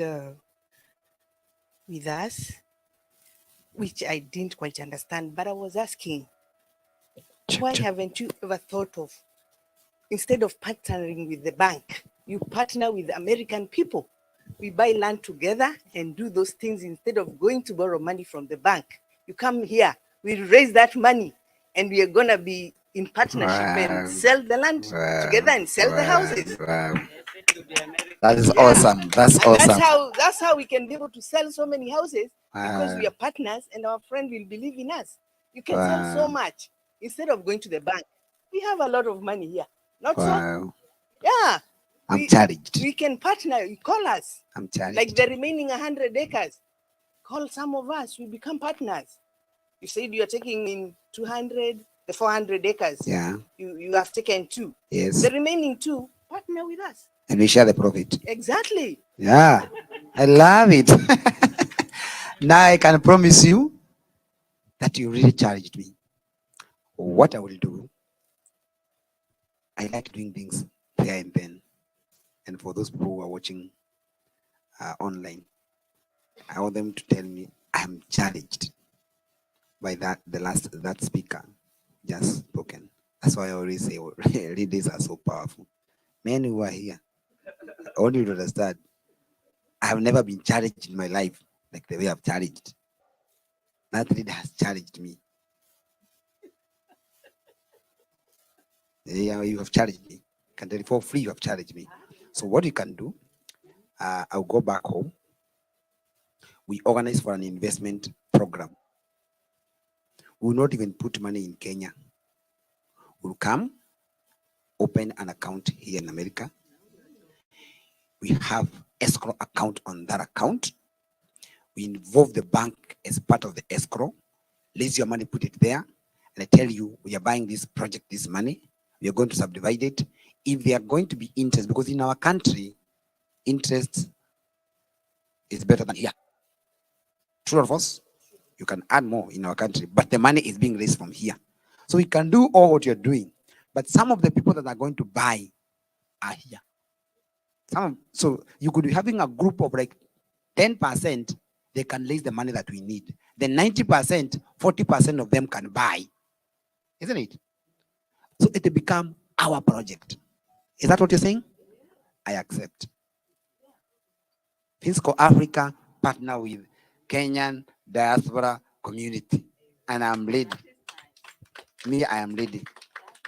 Go and tell that one so we can, I come, we look for lawyers, we look for people, bankers and whatever. We structure a very good arrangement. I like structuring. I'm a financial accountant. I'm a trained accountant. So I like structuring. We structure, even without contributing the money, we agree back and forth. Then there'll be no fight on whatever. It's not about the constitution says like this. No. It's a project structure. We better even pay what's called the project managers or the transaction advisors of those funds. So when the project is happening there, you know, this money is going to be used to do this, we sign it. Whether you say that we open Bank of America, I don't have a problem. I only need to come, we structure, and we can start it here in Seattle. Let other people from other states join us, join the wagon. I'm ready. You recharged me, and I think mtumishi wa Mungu kwa hapa, wewe unajua umejazwa na mafuta. Hiyo maneno uiombe. Pray for it. Pray for the matter. Please do.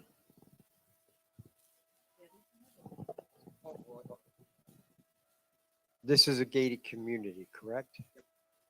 Okay, if any gated community I've ever known has, after you buy the property and you buy the house, there's maintenance to be paid every month.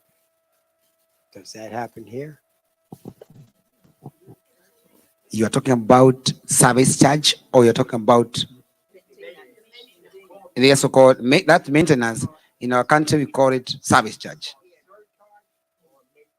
Yes, that estate, what you're doing, we had not structured how much to charge, because what you wanted to do, we have 4 elements that we need to put. One, that something to do with the garbage collection, cleaning the estate, things to do with the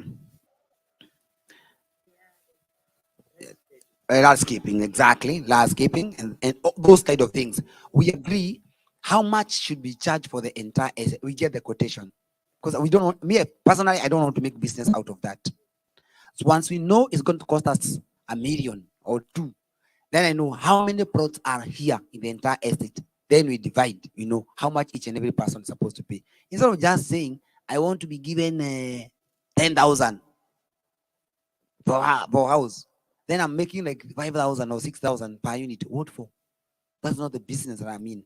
But instead of me doing that, we can also engage an institution or a firm that does that, that's an expert in doing estate management. So they sign up with the estate owners, they're given that work, me I exit to do that one, someone else to do that business. I think that one is also acceptable. Could be a good idea. That's instead of me doing it, you actually, I sold the land to you, but you're still following me to ask me why have I no? When will I do another house? So I think that one would be better. We appoint another. Okay, there's a question that is there or comment. Yeah, you have it. You have it. Yeah. Okay, thank you very much. I wish to commend you first of all for the work you're doing. Thank you so You're much. doing a good job. I would also like to say I'm a beneficiary of your first project. Yeah. And I'm saying like you're putting so much interest on the Katanga project and forgetting the first project. Now, my question is, Yes. are you extending the same love to the first project, that's Liverine or Okrad, like building the whatever, the wall exactly, and the houses? Like now I have a plot. If I wanted you people to build for me, are you ready to do it for our project? And then I have another question. Like in Oakland, there was a place reserved for Legacy. Not Legacy. Your first project was Riverine. The second one is exactly Legacy. Riverine. I'm talking of Riverine, where we already you're almost getting our titles. Yes. So, have you spared a place for schools and recreational center? Is it in the other side of Gatanga? Yeah, utilities. Yeah, and that's my question. Thank you. Naendaga kama nimejibebea. I have a map here for the Brupos Rad. It's only that it is too small, you can't be able to see. But it has got a lot of green areas. It has a school, a very big school. It has a shopping mall area that you can buy some space. For those people who want to do something like a hospital, it has a space for hospital. For those people who want to do nursery or kindergarten, you can do. For those who want to do commercial areas that you want to do some apartment, ground not more than ground plus 4, we have some section for that. You can do ground plus 4 and you let it out for the people of Vika. You can get some good business there. We have some common areas for the playing ground for the kids. We have like 2 spaces for the church, one side and the other side. So you have 2 spaces that people can buy for church. We also have space for police, but for police we are giving for free. Yeah, we have a police post that we are giving for free. And we have, yes, we have the same way we have at Riverine. Riverine, we have given you over, remember Riverine, behind the school, that is Motondo Primary School. And when you are there, I was elected as the chairman of Motondo Primary School. Yes, people trusted me with that one. It's a challenge, but the people, you have to help me to build that school. Right now, I've really tried. A picture of it. We've really done a lot of work. We've done a lot of improvement on those schools. We've done a lot. Even right now, we have water in the school. Yeah, we have water. There was no water. There's water now. So what I can tell you, behind the school, there's 4 acres I've given you, free. Behind the school, you can use it for the playing ground. In the front of the school, there's a police station which I've given you for bigger one. Even that one we have similar thing. It is here. I have the map here. Yeah, it is here. You can confirm all those things. It is there. It is given.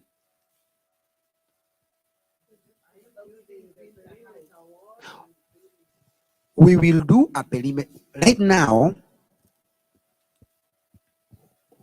It is good at least. You know, if you don't answer an American the way she's asking question, she will start another problem with you. So the best thing,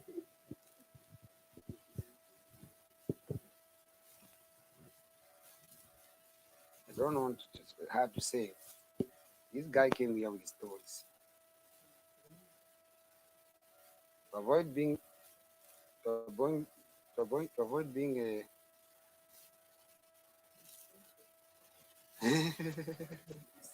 crucified. That's a word. Avoid being crucified, and I can see. Let me save myself. I don't know where this is, but I can tell you, I have even approval from Waranga County for the gate and the perimeter wall. No, for? Oh, you're asking for Riverine? Yes, even for Riverine, we have been approved the gate, the estate, and everything. In fact, Riverine, what was happening was, is for us to sign the final arrangement with us and the owners of which happened when you were getting your error numbers. I think you got your error number like a month ago, or thereabout. Yes, you got yours. Yes, people are not believing that we could give titles for 400 acres. We did. Yeah, we did. It was tough, but we did it. We are going to do, it's a gated community. Thank you so much. I thank God for that. We are going to do this one for Riverine. We are going to do a pure perimeter wall of the entire land. You are not going to add a single shilling. Yes. If you want me to do a house, just tell me the kind of house that you want. I'll send you the typologies that we have. We have about 12. For the quarters, we have 6. No, for the quarters, we have 4. For the A, we have 5. And for halves, we have 3. I think something like that. You can choose among us whatever you want. Yours is either on a quarter. We have like 4 typologies you can choose. But if you have yours and you think that you don't know, you don't love ours, tell us yours. We try to compare with what you have and see how to go about it. Sawa, we are ready to go with yours. Even if you want this typology, the one that is here, and tell we are ready. Because this one is tried and tested, and we have done it. Those houses, we have done them. Complete. If you come to our Roy project, we have done them. Even in that, we've done them. Right now, in the next 2 months, by the way, even right now, you can send someone to go and put the materials. But I've seen that you have planted maize on your rad. Very beautiful maize. I've seen it. So anyway, what I can tell you is, why can't you do some picket fence like bamboo or fruit trees like avocado or something like that one along your road? Then we do something. That one can work. Yeah. I'll tell you more. I'm here today and tomorrow. Yeah. Asante sana. Yes. That land is for where she has bought is 428 acres. So we are doing perimeter wall on the entire land. But where there are commercial plots, it's about over 30 acres. Because there's a mall, there's water, there's a petrol station which is on the tarmac. There's a lot there. We are along where there are commercials. We are not doing perimeter wall. Perimeter wall start where residential start. Where residential start is purely controlled. Nobody can do an apartment inside gated community. If you want apartment, outside.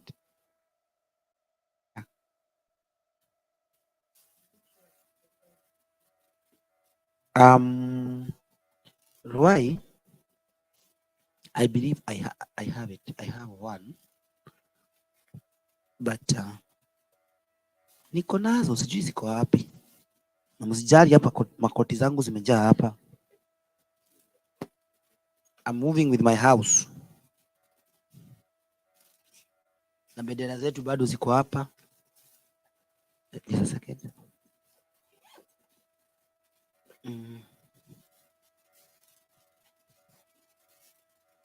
Haya, mtu wa kamera usinichukue nikitafuta vitu kama mama mzee. Good. Yeah, I have some. Sorry. Oh, sorry. I don't have it. I thought I have it.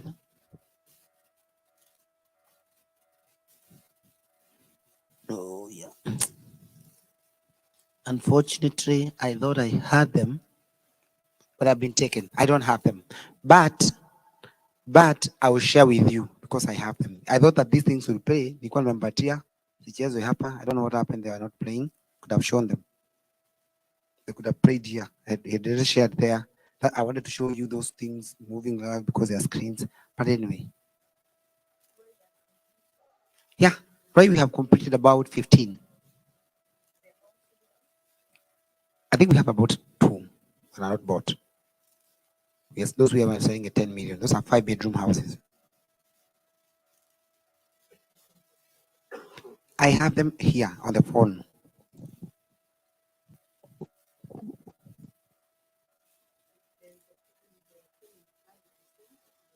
Yeah.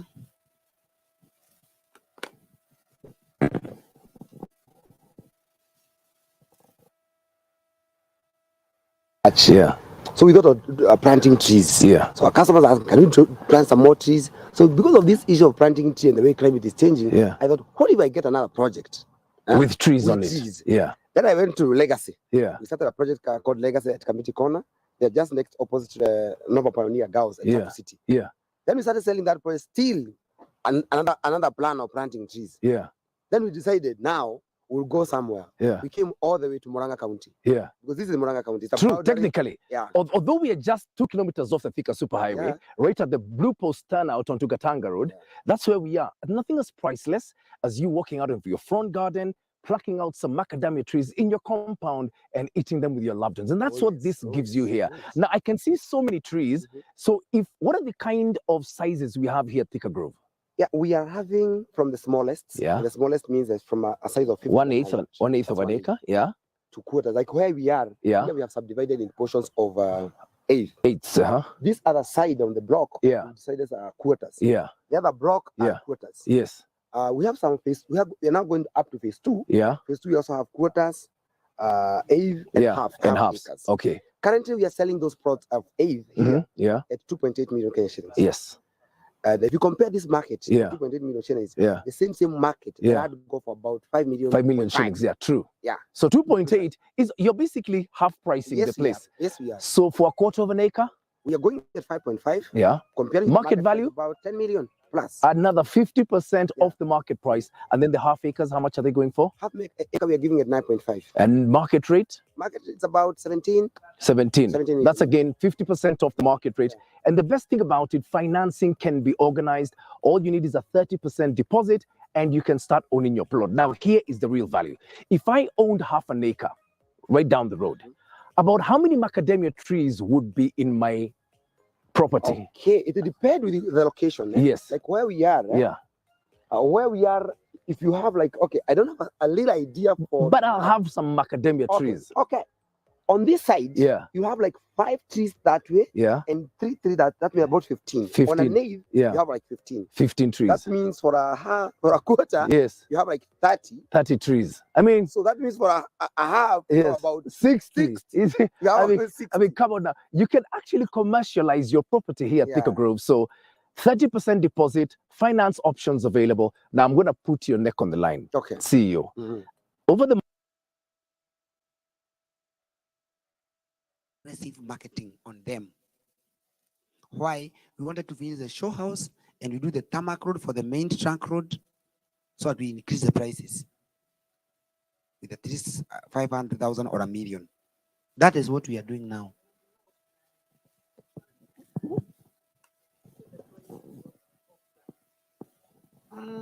Currently, if you buy, it's not off price, off brand because we have the houses that are done.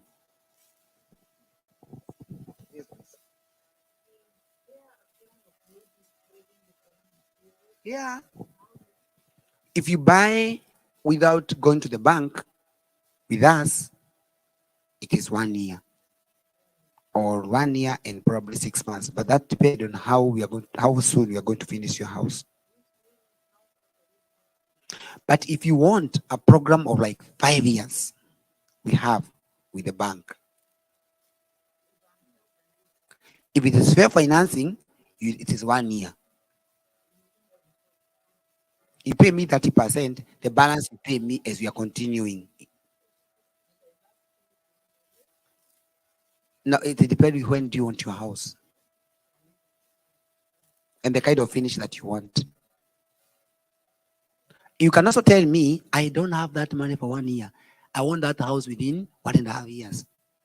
But don't give me 2 years because I'll stay in that project for too long. And I don't also want you to do that house that we are doing dust in a house that this is someone else's house is completed. This is completed. The tarmac is done. Now you are telling me this house that is here that we now start bringing the dust. No.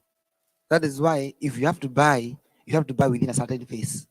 So that once we close that estate, no dust, no nothing, let those people stay. Let them leave. Yeah. Yes. You said the 30% and the self-financing is for the construction, right? Yeah. Now, for purchasing a piece of land without the construction, what is your payment duration or payment plan? Do you have any? Yes. Do you have any? If you buy within our period, we are giving 3 and 6 months. 3 months and 6 months. If you buy within our period. 3 what again? 3 months and 6 months. 3 months and 3 months, The same amount that is on the flyer, you don't add. Mhm. But for the 6 months, you add about 40,000. I think 40,000 per month. 40,000, because that's the interest rate anyway. No, the house, if you're doing within 1 year, I will not have finished your house within a year. But for a plot, I'll have finished. So you add, for the plot, you need to pay maybe about 2.9. You add 100,000. I give you 6 months. Yes. So instead of 2.8, I give you 2.9, but you go for 6 months. If you don't want that, we have a 13% interest rate with the National Bank. And you pay with up to 10 years for buying.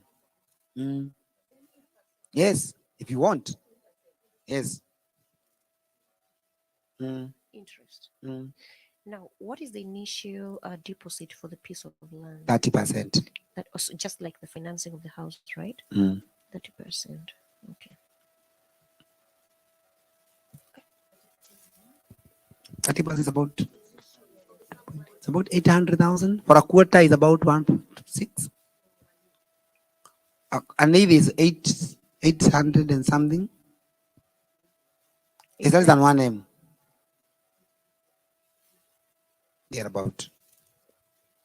Now you again a double of that, about 1.6 something. No, not 18, 13. National Bank are the cheapest for now. And guess what? They're not telling you to go and look for another collateral. The same RAD become the collateral. Yeah. Or you tell them that you don't know the RAD to become collateral. Let them give you your title that you can go get a personal unsecured loan from your bank or from your other sources. Remember, you must not borrow from them. You can go to your circle and borrow. Yeah, you see now that you're talking. Because somebody can borrow from the circle. So instead of me getting the money, you give my bank undertaking. Put the money with them and you get an undertaking.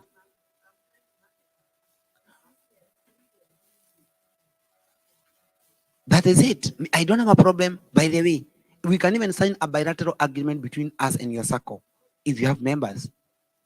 I don't have a problem. I'm as flexible as you have never seen before. I'm a businessman.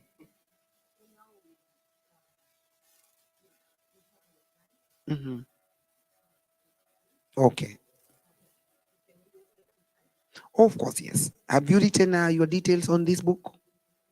I would kindly ask you to have this one, and hoping that I've really been able to answer all questions to you and to all our viewers and all to our listeners. I'd like to thank all of you. Okay, final question.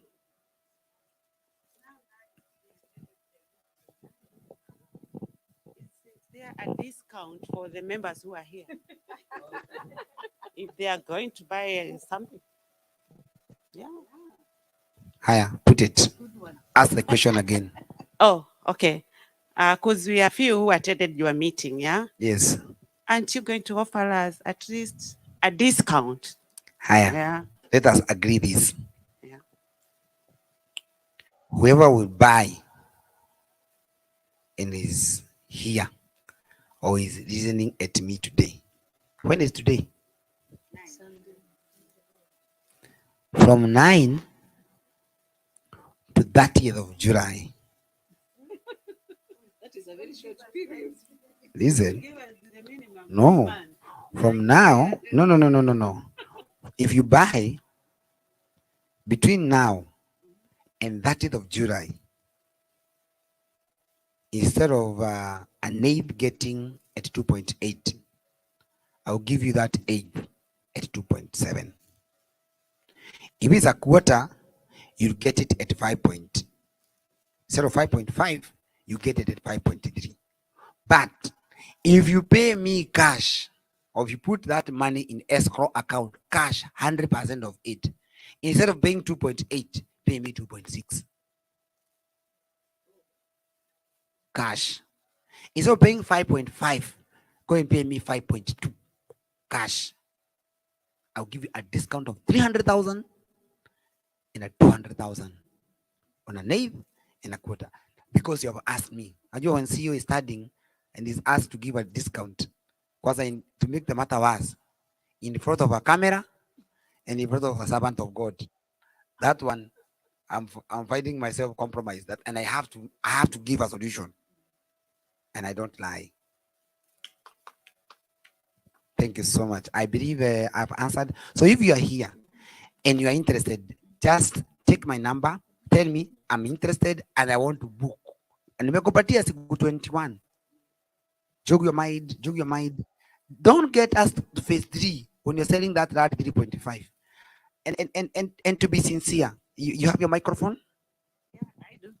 I want to ask a question, and I want servant of God, you listen to this, and to our viewers who are there, and to you people who are here, I want you to tell him how things happen easily. How much did you buy your rad?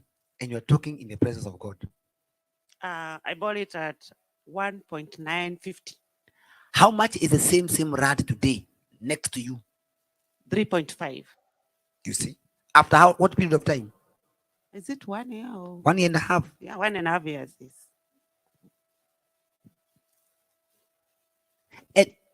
And if you go to where her rad is, try to look rad there, you can't get.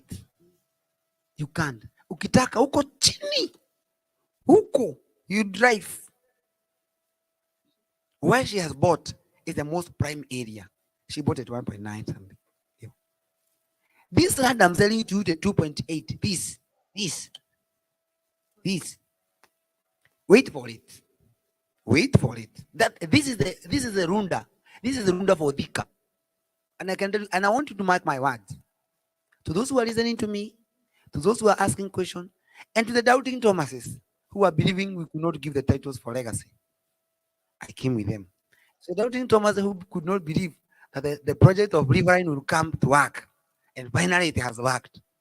I'm telling them, please assist us also because we have done it.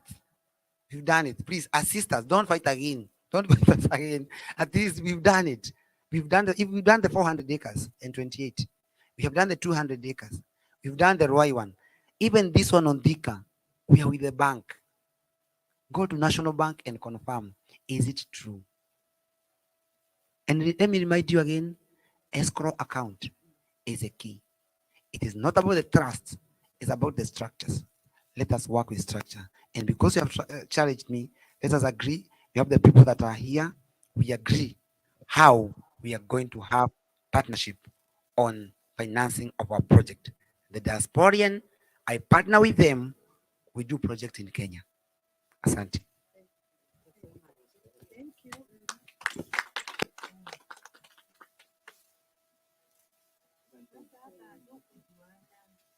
Wow. Check. Yes, absolutely. Let's first of all appreciate Mheshimiwa for a good delivery, a good package. Ni mwanzo tu na I believe we will go fast. Umesikia mpaka macustomer wako hapa hivi. Ushuhuda ziko hapa. So yeah, it's good to mention our name. So I think I'll pass the mic around. Mention your name. Vizuri pia ku network. Yeah, ndio ukinunua shamba pale na mimi hapa hivi tunakuwa majirani namna hii namna ile. Hali inakuwa mzuri ama vipi? So I believe we can start from here. Hello everybody. My name is Paminas Njoroge.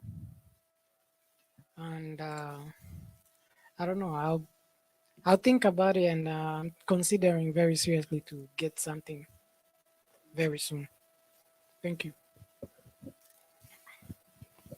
Hello, everyone. My name is Rachel Kamau, and Maura is a very good friend of mine.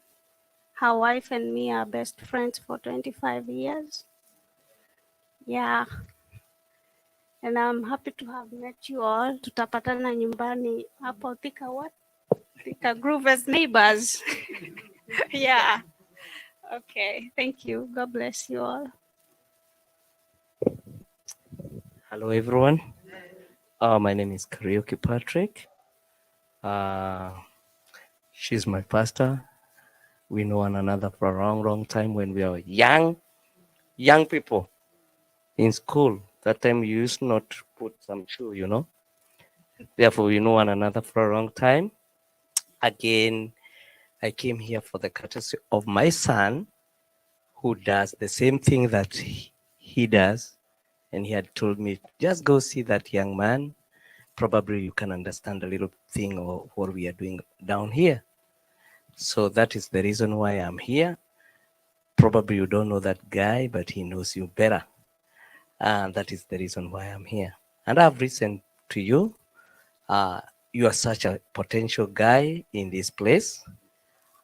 Some people have already come a little bit earlier, but you still have a harvest you can harvest right here. If you can talk like that, I know you'll make a business. And the main thing that you have already said is not trust. That one I have just got it very well. Not trust. Structures.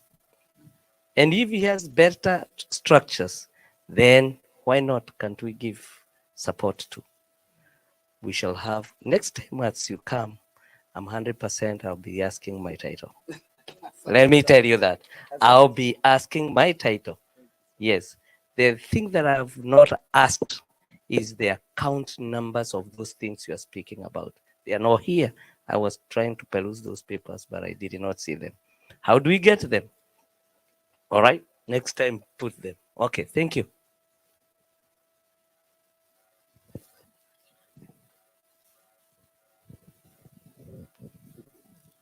I have this. Yeah. Oh, oh, you need to start. Habari yenu. My name is Lillian Madenge Dudek. I'm so glad that I was able to meet a few friends. Maura, we used to call him Jonko. I think I knew you way in 2000 and some 06 or something. His wife and my brother's wife are sisters. So Mora to me is a brother. I call him bro whenever I call him. And when I heard that he was coming, I've heard a lot about Finsco. I've been sent clips by friends and family who are actually agents. And when you see, whenever you run a business and family trust you, know that it's something good. It's something credible. And so right now, I won't say I'm about to, but I've made up my mind. When he spoke to me, well, he was in Amsterdam, I remember, and I told him of an experience I had with the Juja. He asked me, why did you have to trust? And I had said at some point I was never gonna buy, property back again in Kenya because of an experience I had with somewhere else where we lost a lot of money. And he told me, I'm not coming. Don't say you're going to buy land with me because you trust me. I don't want you to trust me. And I was like, okay, wait a minute. I think this is a kind of language I want to hear. So thank you so much, Maura, for being here. Thank you for opening up our mindset. And we were just having a little word with these new people that I met today. And we said by the time you come next time, because we are very much hopeful that this hall or bigger will be full. We will be among the people who will be receiving our titles. Yeah. Good afternoon, everybody. My name is Flora. I was invited here by my friend Lillian. She told me today in the morning, Flo, I want you to meet a guy who has a kind of your mind, a kind of your energy. And for real, you're the person I want to grow with. So today I really appreciate my day didn't go into waste. I really want to be like right behind you always. I have a new friend and I will always be in touch with you. Thank you. Of course. We have this. Okay, thank you so much. My name's Teresa Mudhui. I was invited here by Marianne. Actually, this afternoon I was supposed to be working, and yesterday she told me, no, you are not going to work. You go and cancel it. I want you to join me in the investment, which I think I have really gained, and as I said, I will be a neighbor of Marianne there, wherever she is, and that's why I was asking about. Just want to quote a name. I'll be in touch with you. Thank you so much for being here. Good evening, everyone. Okay, my name is Marianne Chege. I came here because I wanted to know more about, okay, I've dealt with Finsco. I knew them even back from Kenya. And I wanted to find out more about their new projects. So I guess I'll do my best to acquire a plot in Gatanga because it's even near my home. So I'll do my best. And I also would like to urge you members, thank you for coming to this meeting. And if you are looking for a circle where you can save and you borrow even 3 times of your savings and you're able to buy the plots, talk to me, take my number 206 370. Okay. Okay, 206 370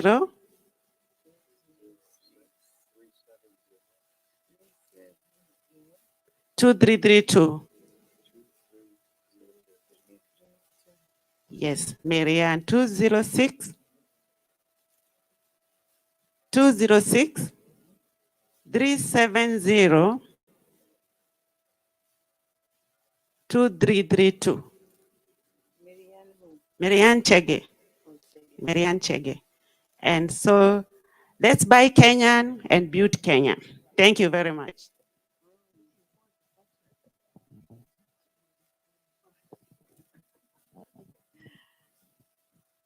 God is good and all the time. My name's Ann Mugo, and I'm here in invitation by Marianne Chege. So we drove all the way from north, and we started with the mass, and then we came here. And all I can say, Mwaura, that was very, very good information. I appreciate everything, and we'll support you. And me, I'm somebody who, I'm not a doubting Thomas, but I love knowing so much before I put in anything. And I look forward to do that. And like I was asking you about, I hear Ruth was talking of PPP or something. Yeah, I think that's the way to go. So I think Americans, we are looking forward to becoming PPPs. And is it public partner something? Yeah. Exactly. Yeah, I think we should be involved in that, and that's what I would advocate for. I did. I wrote my number, I wrote my name, Ann Mugo. Yes. You know what I right here? Uh-huh. Exactly. Yeah. I think everybody is with me because we send a lot of money. Yeah. Back home, and we want to be part of building Kenya. Thank you so much. Thank you so much. We needed to have a photo with me. Because, yeah. Maybe we can also.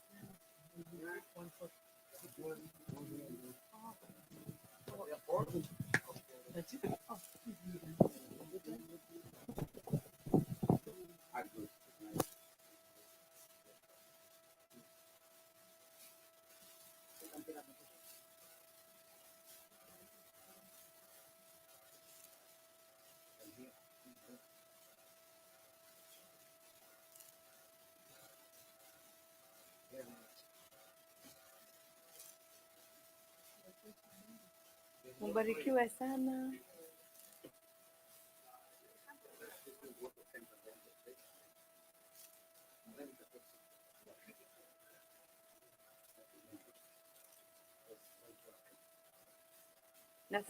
Check. Yeah.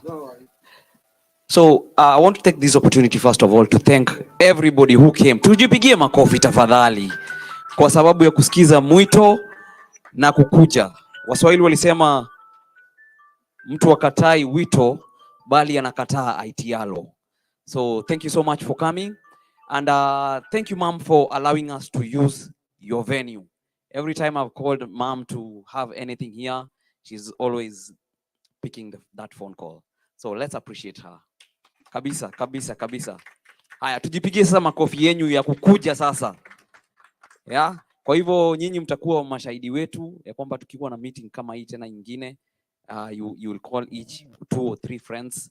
Unajua kitu kiwa mgeni watu wanaogopanga, na hata kila mtu amekuja kuchungulia nini na happen, so that next time uone kama ni real. Sasa next time ukisikia mtu mwenye alikuwa hapa akona title, si hata wewe unaambia rafiki yako ndio hii iko hapa. So I want to thank you. Kuna food iko hapa hivi. Hii wiki hakuna haja ya kupika.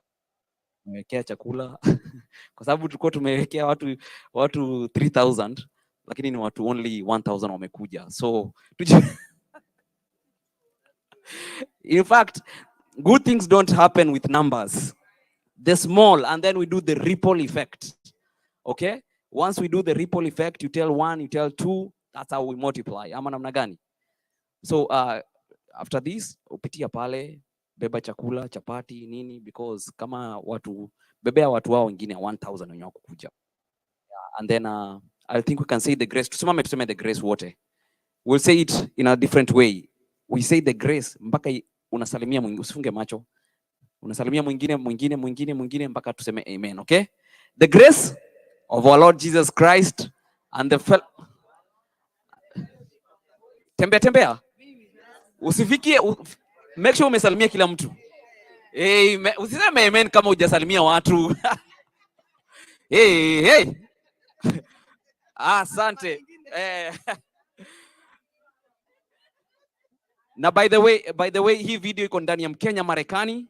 Ingia pale utajiona vile ulikuwa clear. That's why I was telling you guys to use the mic. So mjione pale, you can share to your friends. This was very nice and educative. So thank you very much. God bless you. Tuonane wakati mwingine.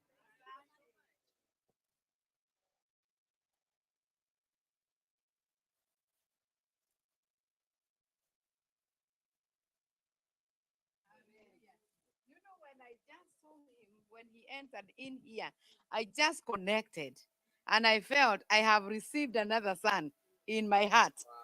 And I know you'll go far. This is the beginning of great things. And the way our sister has said, I was rubber stamping it, because this is what God is about to do. We people in America, God is going to raise us and to bless us and to be a blessing to our nation. We are the Josephs. Amen. So get ready to do something and build Kenya. And when we are building Kenya, we are building ourselves. So I want all of us to stretch our hands upon him, because he has a lot of work to do, a heavy task.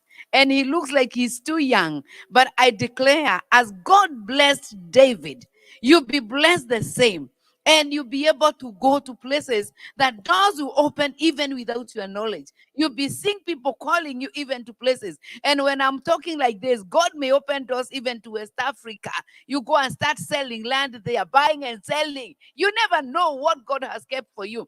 Dear Lord, we thank you for our son, our brother Mwaura, and the company he's doing with it, oh God. And everybody that is partnering with him, everybody is working with him, oh God. Even together with us, we are here to support him, even financially, even spiritually, whatever we can, oh God. We are standing with this company, oh God. We pray that you open more doors. And God, we thank you, because when he'll be coming next year or any other time, he'll come with a new testimony, with enlargement and greatness in Jesus' name. And all of us who are here, we are willing to do this project. We are willing even to partner. My Father, we pray that you bless the work of our hands and bless us where we work to get a lot of money, to be a blessing to our nation, Kenya. We thank you and we bless you. In Jesus' mighty name we pray. Amen. Amen. God bless you so much.